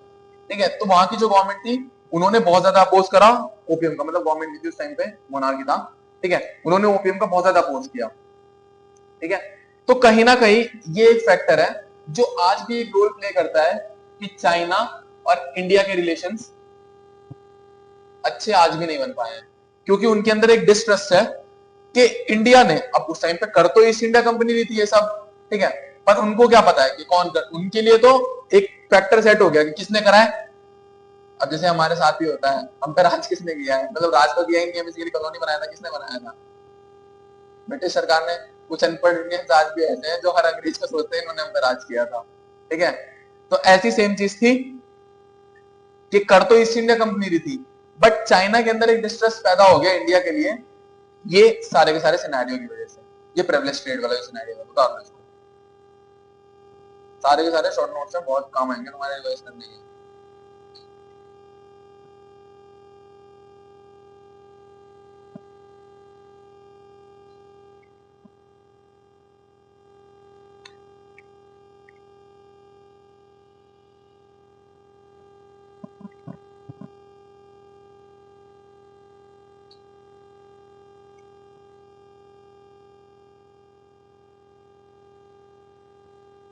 समझ में आ रहा है ना?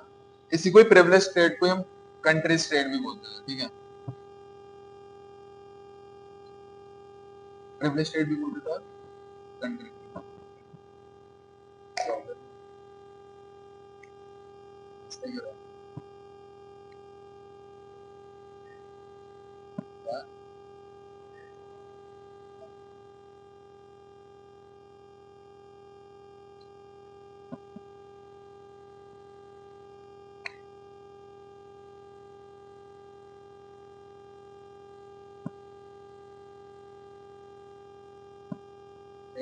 डन है। एक चीज और इसके अंदर बोली गई इस एक्ट के अंदर,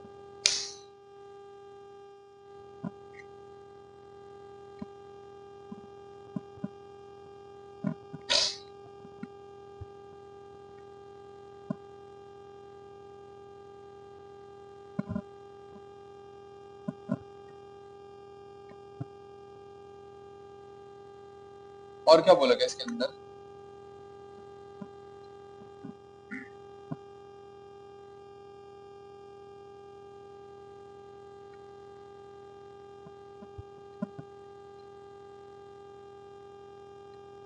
ठीक है, इसके अंदर बोला गया एक्विजिशन ऑफ सोवरेनिटी।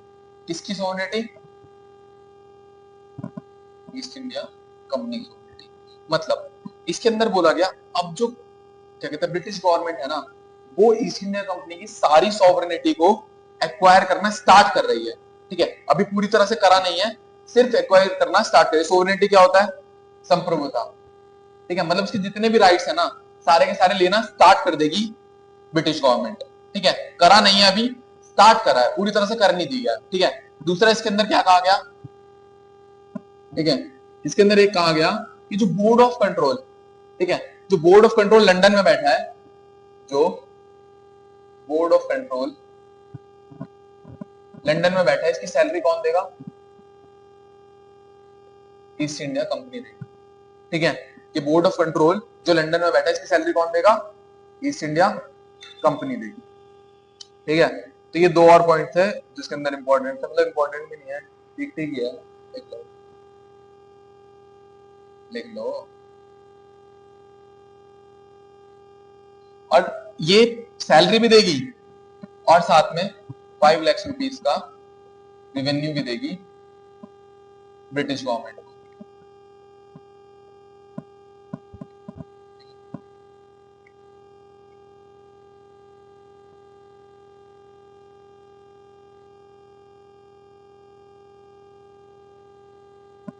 क्या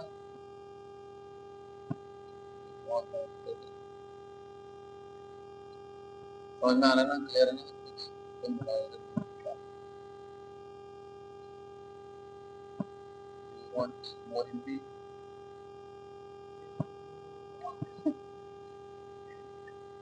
और हिंदी चाहिए? मैंने सोवरेनिटी को हिंदी में संप्रभुता बता दिया, ज्यादा हिंदी क्या होगा?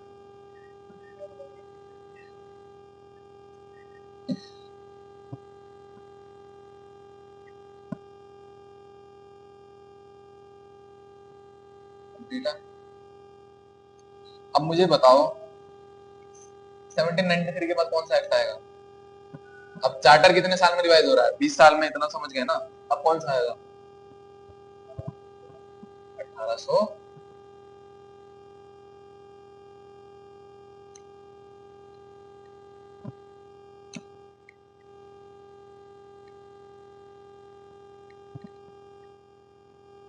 1800।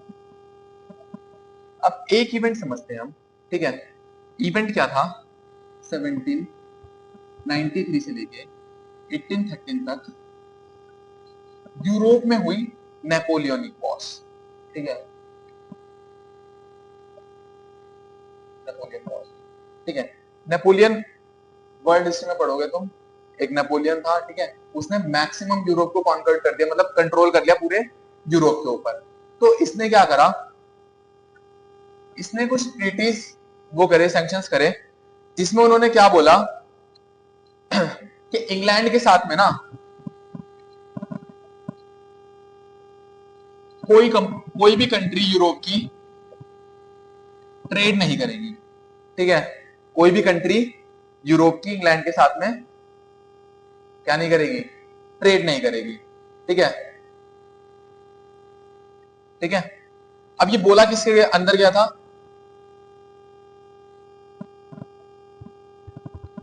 बर्लिन डिग्री के अंदर। मतलब ऐसा समझ लो कोई एक एग्रीमेंट था जिसके अंदर ये बोला गया नेपोलियन वॉर के बाद में, नेपोलियन क्या चाहता था कि इंग्लैंड की इकोनॉमी पूरी तरह से तबाह हो जाए, ठीक है, और उसके बाद में वो कंट्रोल करे अपना, ठीक है। मतलब पूरे यूरोप पे कब्जा नहीं किया ना नेपोलियन ने, आइलैंड है इंग्लैंड का, आता ही वो यूरोपियन वाले एरिया में, उसमें आता यूरोपियन में आता, यूरोपियन यूनियन में क्यों आया? इंग्लैंड यूरोपियन यूनियन में क्यों आएगा? अब इंग्लैंड बोलते हैं, ब्रिटेन, ठीक है। तो बर्लिन डिक्रीज इशू कर दी। इसमें कहा गया कोई भी कंट्री इंग्लैंड के साथ ट्रेड नहीं करेगी, ठीक है। अब इंग्लैंड हो गया परेशान, जो इसके ट्रेडर्स थे इंग्लैंड में जितने भी ट्रेडर्स थे, ब्रिटेन में जितने भी ट्रेडर्स थे, वो परेशान हो गए कि उनको उनके पास अब इकोनॉमी का कोई और जरिया बचा नहीं है ना, क्योंकि वो किसी और कंट्री से ट्रेड नहीं कर पा रहे। तब इनको ध्यान आया कि एक कॉलोनी तो हमारी ऐसी है जिसमें ईस्ट इंडिया कंपनी ट्रेड कर रही है, हम भी वहां जाके ट्रेड करते हैं, ठीक है। अब सारे के सारे जो ट्रेडर्स थे इंग्लैंड के, जितने भी ट्रेडर्स थे, इंडिया नहीं है, सीधा नहीं आ सकते ना, क्यों नहीं आ सकते? सीधा सीधा क्यों नहीं आ सकते इंडिया? इंग्लैंड के सारे ट्रेडर्स सीधा इंडिया क्यों नहीं आ सकते?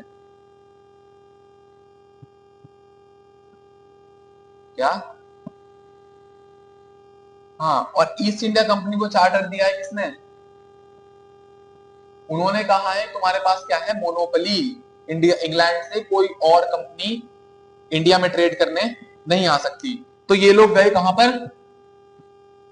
ब्रिटिश गवर्नमेंट के पास। इन्होंने प्रेशर क्रिएट किया कि हमारे पास तो कोई और सोर्स बचा ही नहीं अपनी इकोनॉमी को बूस्ट करने के लिए, तो हमें इंडिया जाने की इजाजत दो, ठीक है। तब 1813 के एक्ट के अंदर ब्रिटिश गवर्नमेंट ने क्या किया? ऑलमोस्ट खत्म कर दिया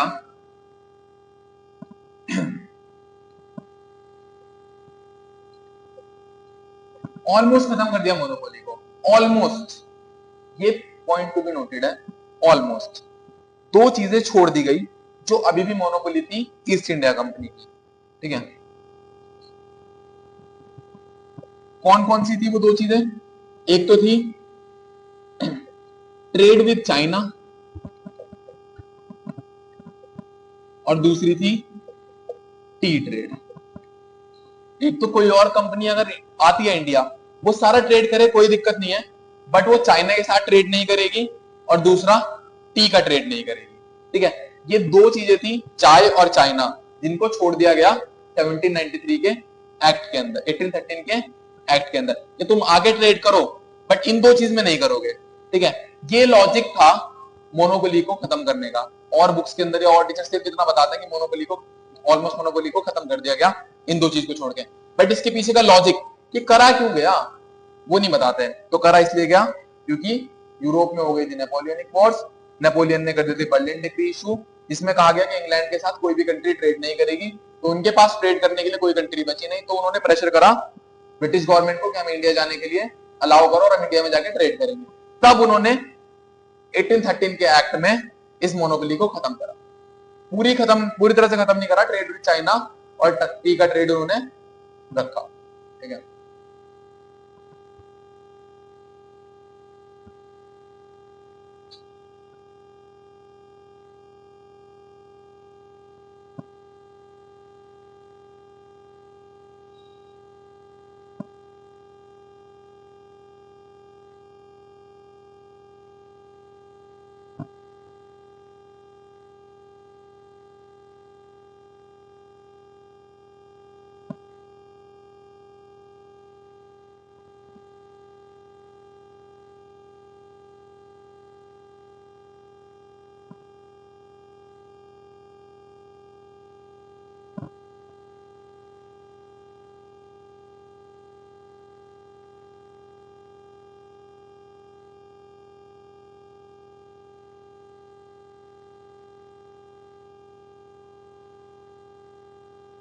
डन हो गया।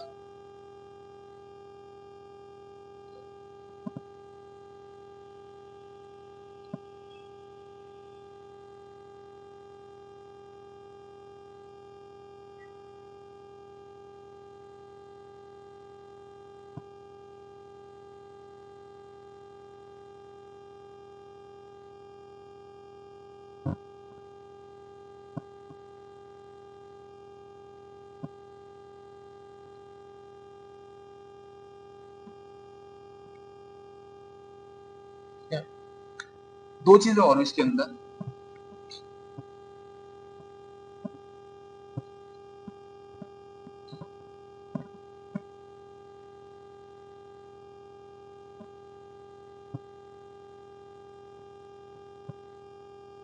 पहला था asserted the crowns, ठीक है। अब एक चीज समझना, इसमें इन्होंने क्या करा, क्राउन सोवरेनिटी को asserted कर दिया। ठीक है, डिफरेंस क्या है, इससे पहले 1793 के एक्ट में क्या किया गया था,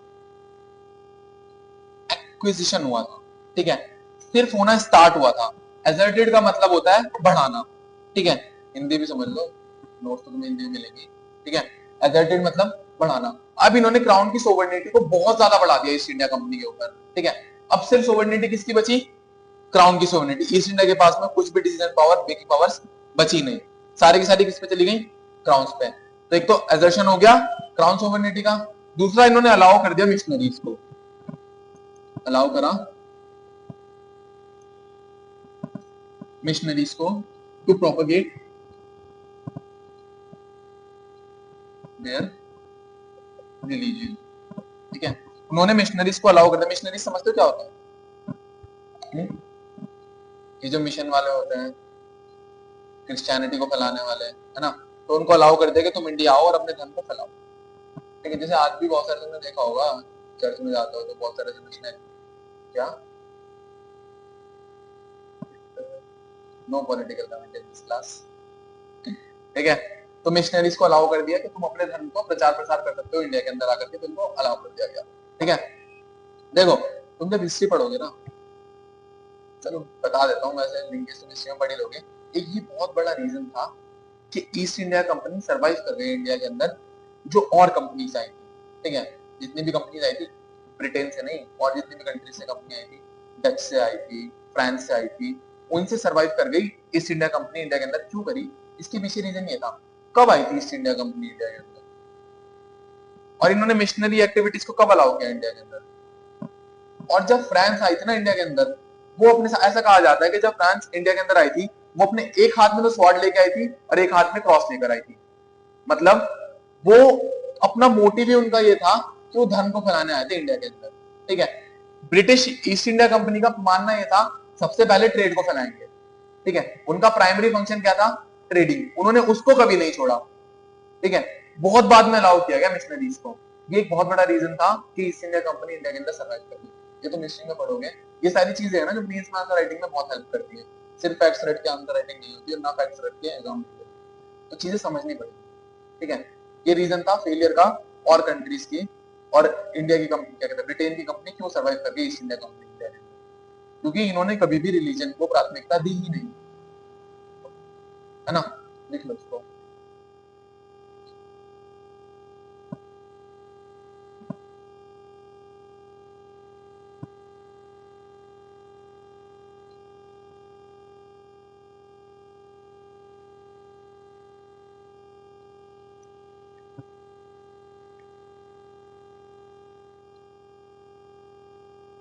हो गया।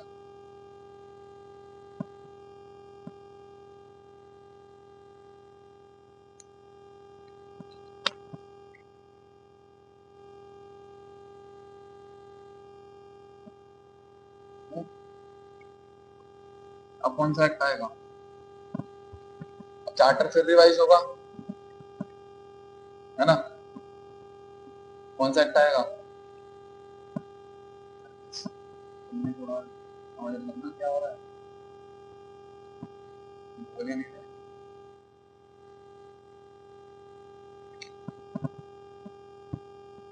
ठीक है, अब कौन सा एक्ट आएगा, 1833 का एक्ट आएगा। अब इसके अंदर हुआ क्या, देखो हम जानते थे इंडिया के अंदर, ठीक है, पावर सेंटर्स कौन कौन से थे, बंगाल, ठीक है, मद्रास, एंड देन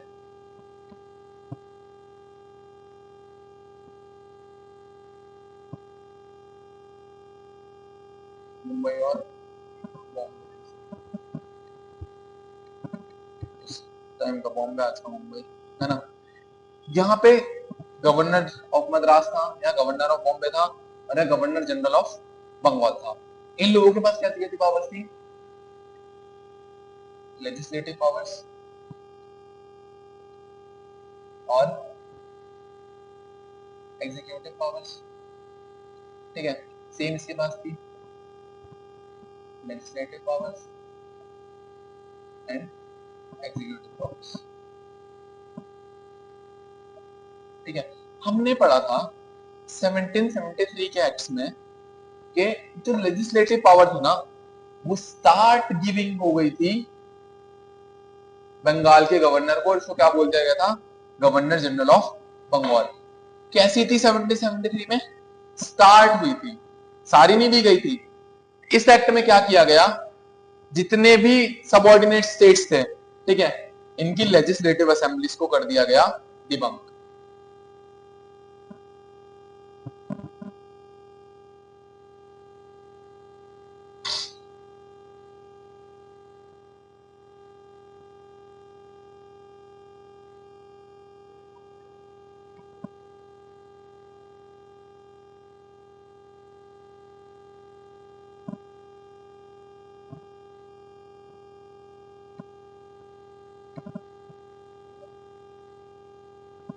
ठीक है, मतलब इनकी जो भी लेजिस्लेटिव असेंबलीज थी ना, उनको अबॉलिश कर दिया गया और सारी की सारी पावर्स इसको दे दी गई, गवर्नर जनरल ऑफ बंगाल को, ठीक है। अब जब पावर दे ही दी है सारी की सारी लेजिस्लेटिव पावर, सारे कानून, सबके लिए कानून कौन बनाएगा, बंगाल का गवर्नर जनरल, तो इसको गवर्नर जनरल ऑफ बंगाल बोल क्यों रहे, अब सिर्फ बंगाल के लिए थोड़ी बना रहा है, तो इसको क्या बोलो, गवर्नर जनरल ऑफ इंडिया। तो गवर्नर जनरल ऑफ बंगाल क्या हो गया,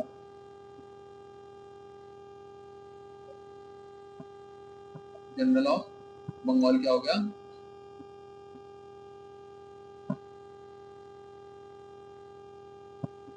गवर्नर जनरल ऑफ इंडिया हो गया, है ना। जब सारी पावर ही उस पर ट्रांसफर कर दी, लॉ मेकिंग की, लेजिस्लेटिव पावर्स, तो उसको गवर्नर जनरल ऑफ इंडिया बोल दो, ठीक है। क्या हुआ, अबॉलिशन हुआ लेजिस्लेटिव असेंबलीज का,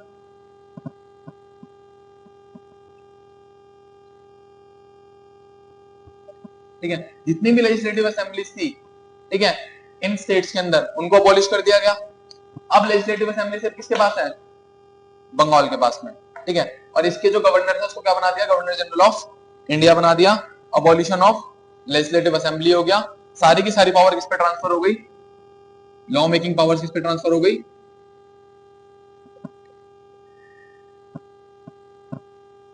transfer to governor general of India. कौन बना पहला governor general of India? Bentinck. ठीक है, विलियम बेंटिक बना पहला गवर्नर जनरल ऑफ। हाँ, और वो कौन बना था governor of India? Governor of Bengal, governor general of Bengal, Warren Hastings. Notes में लिखे हुए हैं सारे के सारे नाम, बड़े फैक्ट्स हैं, तो सबको पता ही होता है। William Bentinck.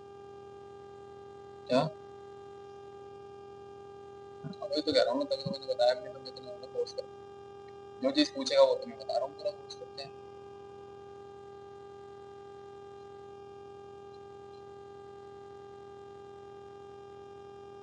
ठीक है, इससे एक चीज और समझ लो। ठीक है, ये हुआ क्या बेसिकली, जब हमने सारी पावर्स ट्रांसफर कर दी तो इसको हम ये बोल सकते हैं कंप्लीट सेंट्रलाइजेशन हो गया।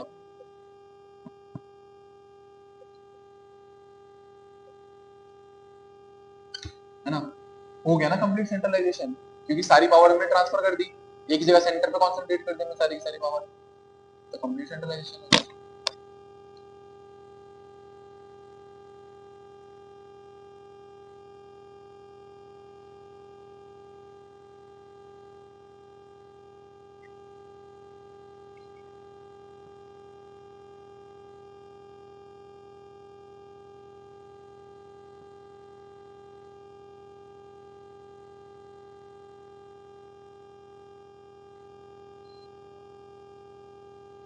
क्या और कोई डेमो क्लास है 3 दिन बाद रजिस्ट्रेशन, हाँ लास्ट डेमो क्लास है। अभी मैं 6000। हाँ, क्या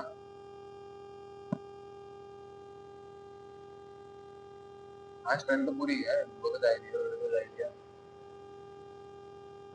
यानी हमारी तो नहीं हमारी अभी तो डेमो क्लास है ना, 3 की डेमो क्लास हो जाएगी, इसके बाद रजिस्ट्रेशन तो 3 दिन की डेमो क्लास खत्म होगी, ये डेमो क्लास थी, इसके बाद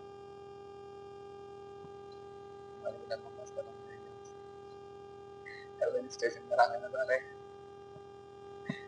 ठीक है, ये कंप्लीट हो गया हमारा। हाँ, आधार कार्ड चाहिए तुम लोगों को डिटेल्स के लिए। क्या राशन नहीं मिल रहा है, हाँ ज्ञान मिल रहा है।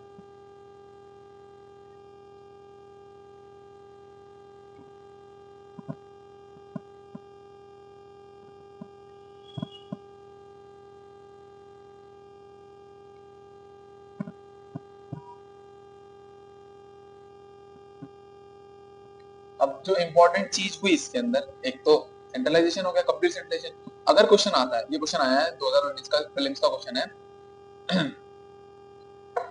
जिसमें पूछा गया है कंप्लीट सेंट्रलाइजेशन कब हुआ।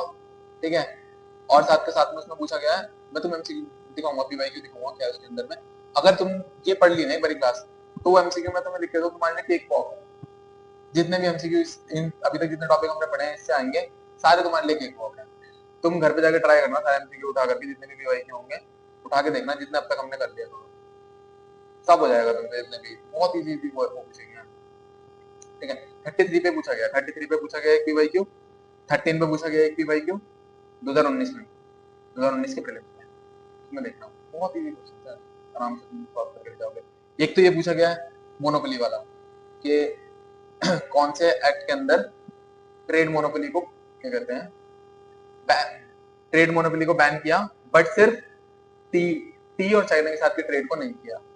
ये क्वेश्चन पूछा गया, एक स्टेटमेंट थी उसके अंदर, दो और स्टेटमेंट थी, वो भी हमारे से बनी रही है आराम से, जो हमने पढ़ा है, जितना हमने कंटेंट पढ़ा है उससे बनी रही है। तो इसके अंदर क्या हुआ, 1833 के अंदर कंप्लीट मोनोपोली को कर दिया अबॉलिश।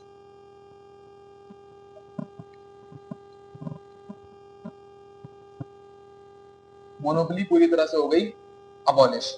कौन सी मोनोपोली थी? Trade monopoly. अब किसी भी तरह की trade monopoly east India company के पास में नहीं बची। एक चीज और हुई इसके अंदर में, एक लॉ कमीशन आई इंडिया के अंदर, और इसने क्या करा, कॉडिफाई करा लॉज को। देखो, पढ़ सब लेते हैं, लॉज को कॉडिफाई कर दिया, लॉज को कॉडिफाई कर दिया। कॉडिफाई का मतलब क्या होता है?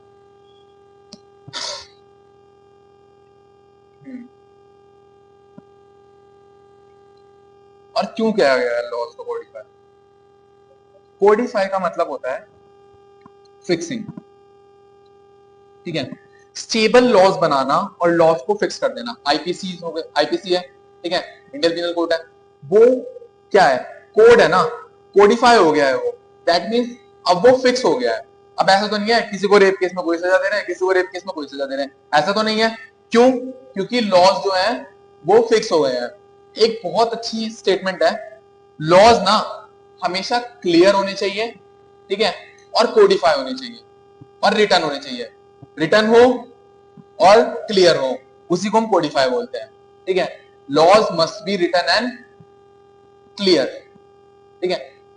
अगर वेग लॉज होते हैं ना, जिनका कुछ पता नहीं होता, बस लिखे हुए हैं, मतलब लिखे हुए भी नहीं है, ऐसे लॉज हैं, ठीक है, तो वो ना समाज के अंदर बहुत ज्यादा डिस्टर्बेंस क्रिएट करते हैं, ठीक है। मान लो किसी को तो रेप केस में हमने 10 साल की सजा दे दी, किसी से हम ऐसे लिखवा रहे हैं बिठा करके, क्यों? क्योंकि लॉज कोडिफाई नहीं है ना, तो लॉज का कोडिफाई होना बहुत जरूरी है। तो कोडिफाई का मतलब क्या है?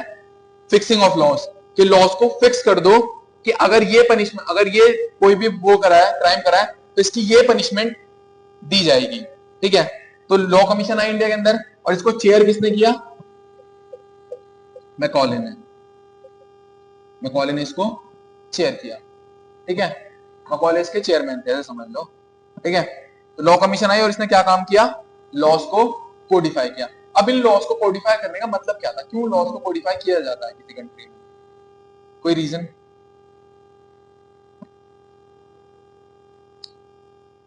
देखो, समझने वाली बात है कि कभी भी ना ब्रिटिश गवर्नमेंट ये नहीं चाहती थी कि इंडिया के अंदर कुछ भी वेलफेयर किया जाए, तो ये लॉज को कोडिफाई करने का मतलब ये तो कभी नहीं था कि इंडिया का वेलफेयर हो जाए। और क्या रीजन हो सकता है? अपना ही वेलफेयर, मतलब मोटिव ही है तो उनका। पर अगर हम आज के डे से रिलेट करते हैं, ठीक है, अभी से रिलेट करके समझा दूंगा इसे कैसे पढ़ सकते हैं। एक कंट्री है, ठीक है, इंडिया है, यही बगल में हमारे कंट्री है, बर्बाद कंट्री, ठीक है, you all know the name, Pakistan, ठीक है। अगर अमेरिका से कोई कंपनी आती है, ठीक है, उसके पास बहुत पैसा इन्वेस्ट करने के लिए, उसके पास दो ऑप्शन है, या तो वो पैसा इन्वेस्ट करे इंडिया के अंदर, या वो पैसा इन्वेस्ट करे पाकिस्तान के अंदर। वो किस चीज को प्रेफर करेगी? कहां वो पैसा इन्वेस्ट करना ज्यादा अच्छा समझेगी? क्यों? इंडिया है और पाकिस्तान है, एक कंपनी आती है यूएसए की, वो अपनी कोई ब्रांड खोलना चाहती है, ठीक है, तो वो कहां पैसा ज्यादा इन्वेस्ट करेगी, इंडिया के अंदर या पाकिस्तान के अंदर? क्यों करेगी?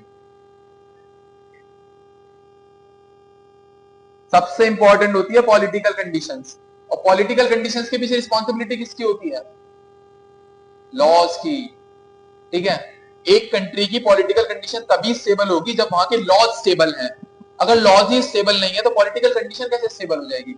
हमारे पास एक रिटन कॉन्स्टिट्यूशन है, ठीक है, तभी हमारा पॉलिटिकल स्ट्रक्चर इतना स्टेबल है। ऐसा तो नहीं हो रहा हर 4 साल, हर 2-3 साल में सरकार बदल जा रही है, प्रधानमंत्री को आर्मी उठा के ले जा रही है, ऐसा तो नहीं हो रहा। क्यों? क्योंकि हमारा कॉन्स्टिट्यूशन रिटन है, हमारे लॉज कोडिफाई है, क्लियर है और रिटन है। पाकिस्तान के साथ ऐसा कुछ है ही नहीं, ठीक है। तो वहां की, अब वहां पे कोई कंपनी क्यों इन्वेस्ट करेगी? उन्हें पता है यहाँ तो पॉलिटिकल स्ट्रक्चर ही बिगड़ा हुआ है, इसीलिए मोनोपोली हट गई, बहुत सारी कंपनीज इंडिया में इन्वेस्ट करना चाहती थी, ठीक है, जो यूरोपियन कंपनीज थी, ब्रिटेन की। अब वो कब करेंगे इन्वेस्ट, पैसा क्यों डालेंगे ज्यादा? जब इंडिया की पॉलिटिकल कंडीशन स्टेबल होगी। वो कैसे होगी? लॉस को कोडिफाई करके, ठीक है। अगर लॉस कोडिफाई नहीं होंगे तो पॉलिटिकल स्ट्रक्चर कोडिफाई नहीं होगा, और पॉलिटिकल स्ट्रक्चर कोडिफाई नहीं होगा तो कोई कंपनी इन्वेस्ट करने से पहले बहुत सोचेगी। ये आज के दिन भी लागू होता है, जब कोई कंपनी इन्वेस्ट करती है तो ये देखती है इस कंट्री का पॉलिटिकल स्ट्रक्चर कैसा है, इसके लॉस कैसे हैं, है ना। ये सारी चीजें देखी जाती है, दिमाग में रखी जाती है। ये सब पहले हुआ, रटने को सब रट के बैठ जाता है, कोडिफाई कर दिया, लो लो कमीशन आ गया। क्यों आ गया भाई लो कमीशन? रीजन क्या था उसके पीछे? रीजन था क्या? हाँ,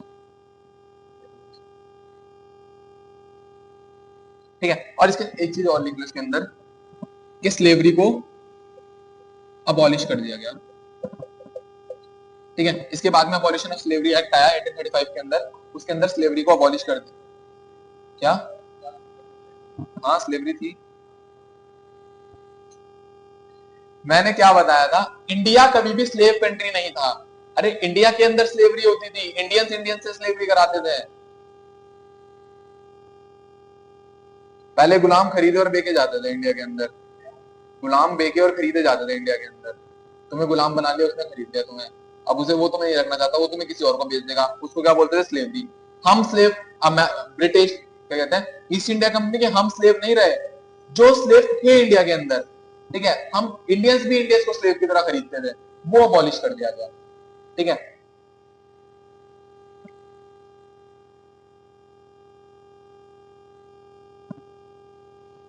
क्या? बताओ, बताओ।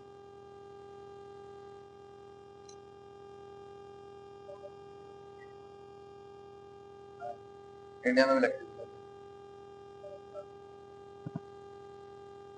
मुझे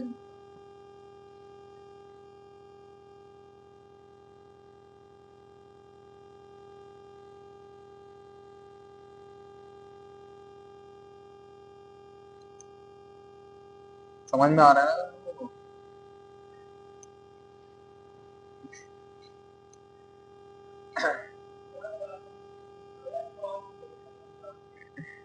हम कुछ फीडबैक नहीं पहुंच। ठीक है, हो गया इस ठीक है।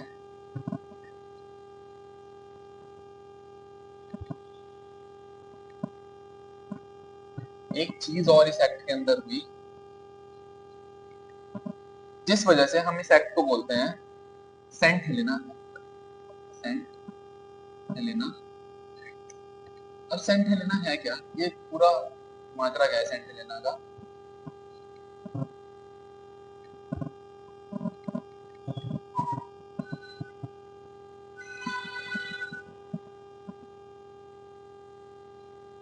ठीक है, ये मैप पे स्केल नहीं है, ठीक है, ऐसे ही समझ लो समझने के लिए। ठीक है, यहाँ कहीं यूरोप है, ठीक है। अब जब यूरोपियंस इंडिया की तरफ आते थे, ठीक है, तो जब ये ट्रेवल करते थे, बाय शिप ही करते थे, यहाँ एक आइलैंड हुआ करता था, सेंट हेलेना आइलैंड, ठीक है। तो यहाँ पर क्या करते थे, आकर के रेस्ट करते थे गुड होप से आगे जाने के लिए, जाने से पहले यहाँ पर आकर के रेस्ट करते थे। ठीक है, क्या है? सेंट हेलेना, ठीक है।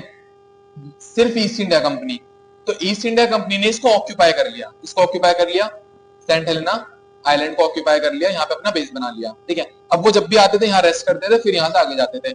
फिर एक टाइम ऐसा हुआ, इसके ऊपर एक्विजिशन कर लिया डच ने, इस पे डच ने कब्जा कर लिया। फिर डच से ईस्ट इंडिया कंपनी दोबारा से रीगेन करा उनको, और आकर के यहाँ पे फिर से रीगेन करा।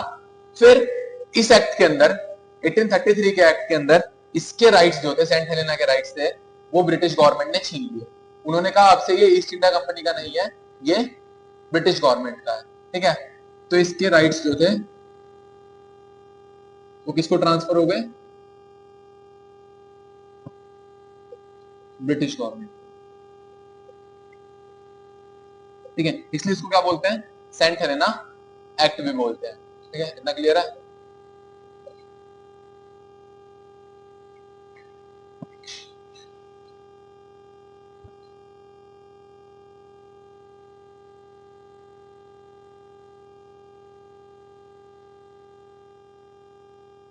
मैं अब तो ज्यादा फोकस नहीं करना थोड़ा सा।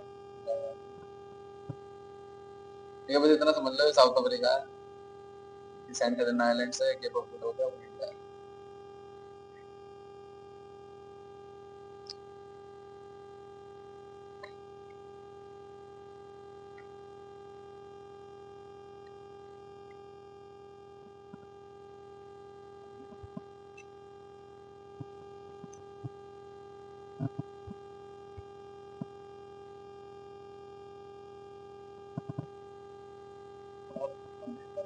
एक बहुत इंपॉर्टेंट टॉपिक,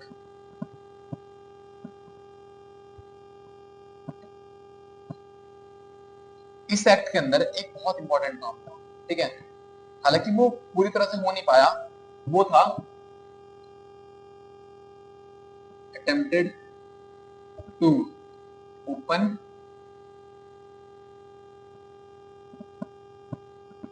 कोविनेंटेड सिविल सर्विसेज, ठीक है। पहले क्या होता था, सिविल सर्विसेज दो टाइप की थी इंडिया के अंदर, एक कोविनेटेड और एक नॉन कोविनेटेड। कोविनेटेड सिविल सर्विसेज थी हायर सिविल सर्विसेज, जैसे आईएएस हो गए, आईपीएस हो गए, ठीक है। उस टाइम पे अलग अलग पोस्ट के नाम दिए जाते होंगे इनको, ठीक है। आईएएस, आईपीएस, ये हायर कोविनेटेड सर्विसेज है, ठीक है। एक होती थी नॉन कोविनेटेड सिविल सर्विसेज। इसमें क्या होता था, जितने भी क्लर्क्स होते थे, जो लोअर ऑफिसर्स होते थे, वो इसमें आते थे नॉन कोविनेटेड सिविल सर्विसेज में। ये हायर सिविल सर्विसेज थी, वो लो सिविल सर्विसेज थी। इसके अंदर एंट्री थी सिर्फ यूरोपियंस को, ठीक है। इंडिया के अंदर, इंडिया के लोगों को इसके अंदर एंट्री नहीं थी, ठीक है। प्लस जो लोअर सिविल सर्विसेज थी उसके अंदर तो इंडिया के लोग जा सकते थे, ठीक है। अब इसके पीछे भी एक रूल था कि इसके अंदर एंट्री कैसे होगी, कोई भी सिविल सर्वेंट कैसे बनेगा, उसको हम बोलते हैं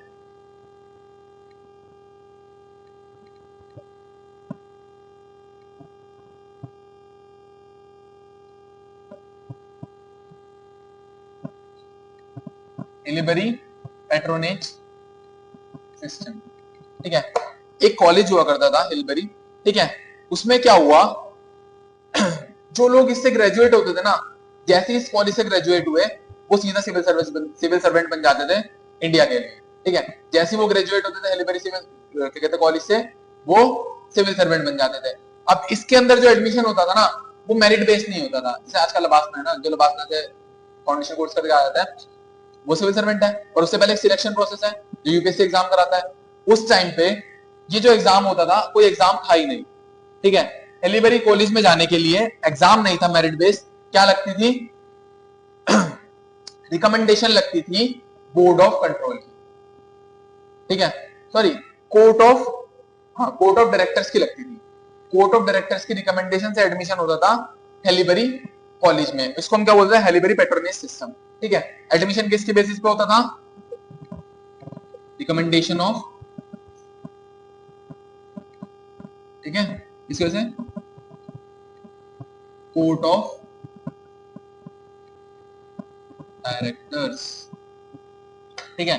तो कोर्ट ऑफ डायरेक्टर्स जो थे वो रिकमेंड करते थे, इसमें एडमिशन होता था, फिर वो लोग सिविल सर्वेंट बन जाते थे। अब एक चीज समझो, जो कंपनी थी ईस्ट इंडिया कंपनी कब आई इंडिया के अंदर, ठीक है, 1773 में पहला रेगुलेटिंग एक्ट आ गया, तो मतलब ब्रिटिश गवर्नमेंट को क्लियर था कि हाँ हम इसको हटाना चाहते हैं, ठीक है।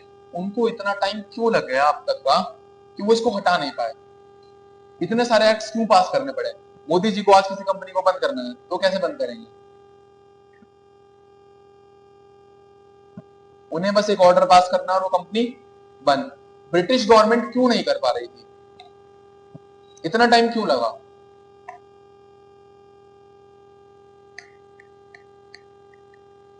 Board of control, court of directors किसके अंडर में आता था, इसको कंट्रोल कौन कर रहा है कोर्ट ऑफ डायरेक्टर्स को, east India company. Board of control British government, court of directors east India company. और यहां से ये किसको रिकमेंड कर रहे हैं, ब्यूरोक्रेट्स को। तो ब्यूरोक्रेसी किसके हाथ में है, ईस्ट इंडिया कंपनी के हाथ में। अब किसी भी कंट्री को चलाने के लिए सबसे इंपॉर्टेंट रोल कौन प्ले करता है, ब्यूरोक्रेट्स। तो जब ब्यूरोक्रेट्स को ये लोग एडमिशन दिला रहे हैं, तो ब्यूरोक्रेट्स बनने के बाद में बात किसकी मानेंगे, ईस्ट इंडिया कंपनी की मानेंगे, ब्रिटिश गवर्नमेंट की मानेंगे, ईस्ट इंडिया कंपनी की। तो ये एक बहुत बड़ा रीजन था कि ब्रिटिश गवर्नमेंट चाहती थी कि कोविनेटेड सर्विस सिविल सर्विसेज जो है वो ओपन हो जाए और ये हेलीबेरी पेट्रोनेज सिस्टम खत्म हो। पता है जितने भी काम हुए ना, हमें लगता है शायद हमारी भलाई के लिए हुए, पर नहीं, उसके पीछे उनका एक पर्सनल इंटरेस्ट छुपा हुआ था, ठीक है। यहाँ पर एंट्री इसलिए कराई गई ताकि हेलीबेरी पेट्रोनेज सिस्टम खत्म हो, ब्यूरोक्रेसी गवर्नमेंट के अंडर में आए, ठीक है, और वो लॉयल हो जाए ब्रिटिश गवर्नमेंट को। क्योंकि जब तक ये पेट्रोनेज सिस्टम रहेगा तो ब्यूरोक्रेट किसके लिए लॉयल रहेंगे, ईस्ट इंडिया कंपनी के लिए, है ना। इसलिए इसको खत्म करने का ट्राई किया गया, पर ईस्ट इंडिया कंपनी ने इसका दबा के अपोजिशन किया और ये नहीं हो पाया। तो यहां सिर्फ अटेम्प्टेड था, लिखो इसको।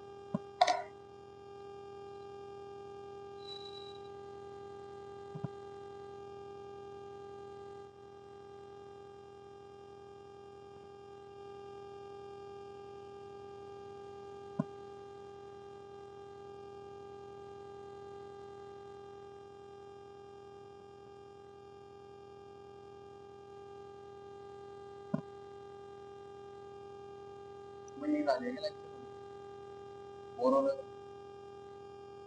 रहे हो तो ना रहा है।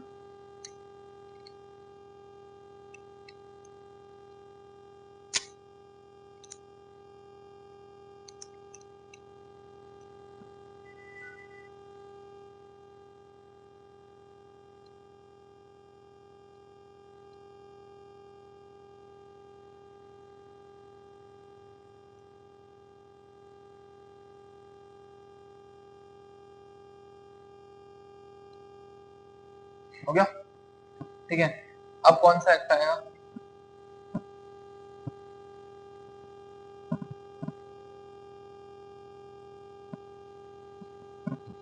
अब कौन सा एक्ट आएगा? है 50 20 साल बाद फिर से रिवाइज की गई कंडीशन। अब इन्होंने क्या कहा, हम तुम्हारा चार्टर रिन्यू करेंगे पर इनडेफिनेट टाइम पीरियड के लिए। अब मुझे कोई महानुभूति यहां बताएगा कि इनडेफिनेट टाइम पीरियड के लिए अगर इसको रिन्यू कर दिया गया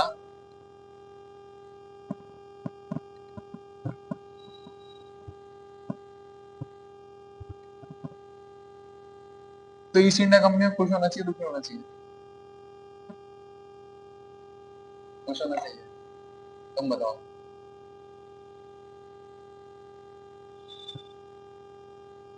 है? यही तो यूपीएससी है। इनडेफिनेट टाइम पीरियड के लिए रिन्यू किया गया चार्टर को, ठीक है। तो हम लोग सोच रहे होंगे कि यार खुशी की बात है, अब तो इनडेफिनेट कर लिया पीरियड को, पर इतना समझो, मैं तुम्हें बोलता हूँ कि मैं तुम्हें जॉब दे रहा हूँ, पर तुम्हारा जॉब का जो पीरियड है वो इनडेफिनेट पीरियड है, वो डिफिनाइट है ही नहीं, ठीक है।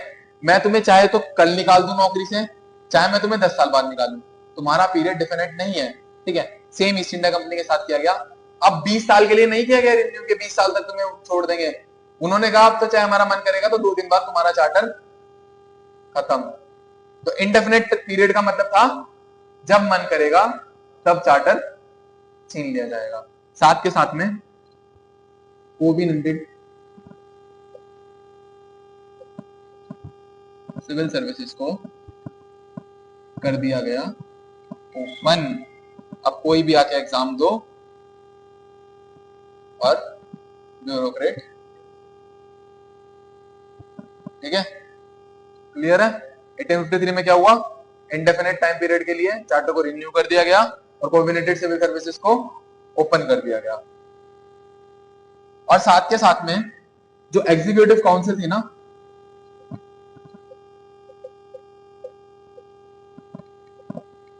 उसके एग्जीक्यूटिव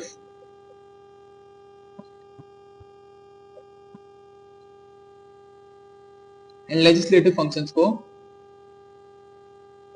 सेपरेट कर दिया गया। अब पूरा डिमार्केशन कर दिया गया कि लेजिस्लेटिव काउंसिल के क्या एग्जीक्यूटिव फंक्शंस हैं और क्या लेजिस्लेटिव फंक्शंस हैं।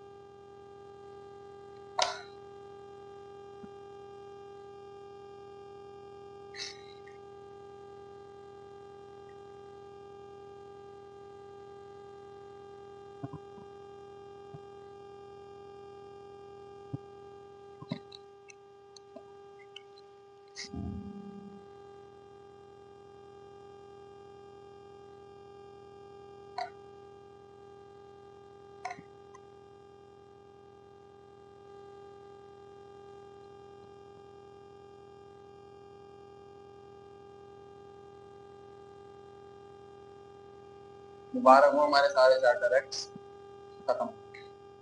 अब क्या होगी 1857 की, तो अब हमारे रेगुलेटिंग एक्ट खत्म, चार्टर एक्ट खत्म, आगे क्लास होगी रेगुलेटिंग एक्ट तो खत्म हुआ अभी, एक रेगुलेटिंग एक्ट था, बाकी चार्टर एक्ट तो उन्हीं सबको रेगुलेटिंग एक्ट ही बोलते हैं। हाँ तो अब आएंगे ना, अब क्वींस प्रोक्लेमेशन हो जाएगा। अब 1857 के बाद में गवर्नमेंट ऑफ इंडिया एक्ट आएगा, क्वींस प्रोक्लेमेशन आएगा। अब इसके बाद में क्वींस प्रोक्लेमेशन आ जाएगा, 1857 की क्रांति होगी, उनको मौका मिल जाएगा कि ईस्ट इंडिया कंपनी संभाल ही नहीं पा रही भाई इंडिया का जितना भी अफेयर्स है, हटाओ इसको, अब डायरेक्ट राज करेंगे। क्वीन अपने आप को रानी डिक्लेयर कर देगी इंडिया की, क्वींस का प्रोक्लेमेशन आ जाएगा। समझ गए? पढ़ेंगे सब डिटेल में। इतना जितना पढ़ा क्लियर है सब कुछ, ठीक है। तुम घर पे जाके एक बारी पीवाईक्यू उठा के देखना, जितना भी हमने पढ़ लिया, अगर एक भी पीवाईक्यू सॉल्व ना हो तो कल आगे मुझे मैं गारंटी लेता हूँ जितना पढ़ लिया इसमें से तुम्हारे सारे पीवाईक्यू बने। बस रिवाइज कर लेना एक बार। इतना डाटा तुम्हारे पास क्या, नोट्स जो भेज रखे हैं वो तो मैं रोज डेली क्लास के भेज रहा हूँ, जो पढ़ा रहा हूँ वो नोट्स दे रहा हूँ, तो पहुंच जाएगा शाम तक, या भी पहुंच जाएगा, थोड़ी देर तुम लिख दोगे, घंटे में बस रिवाइज करो। रिवीजन इज द की, ठीक है। रिवाइज करते रहो, एग्जाम निकलेगा।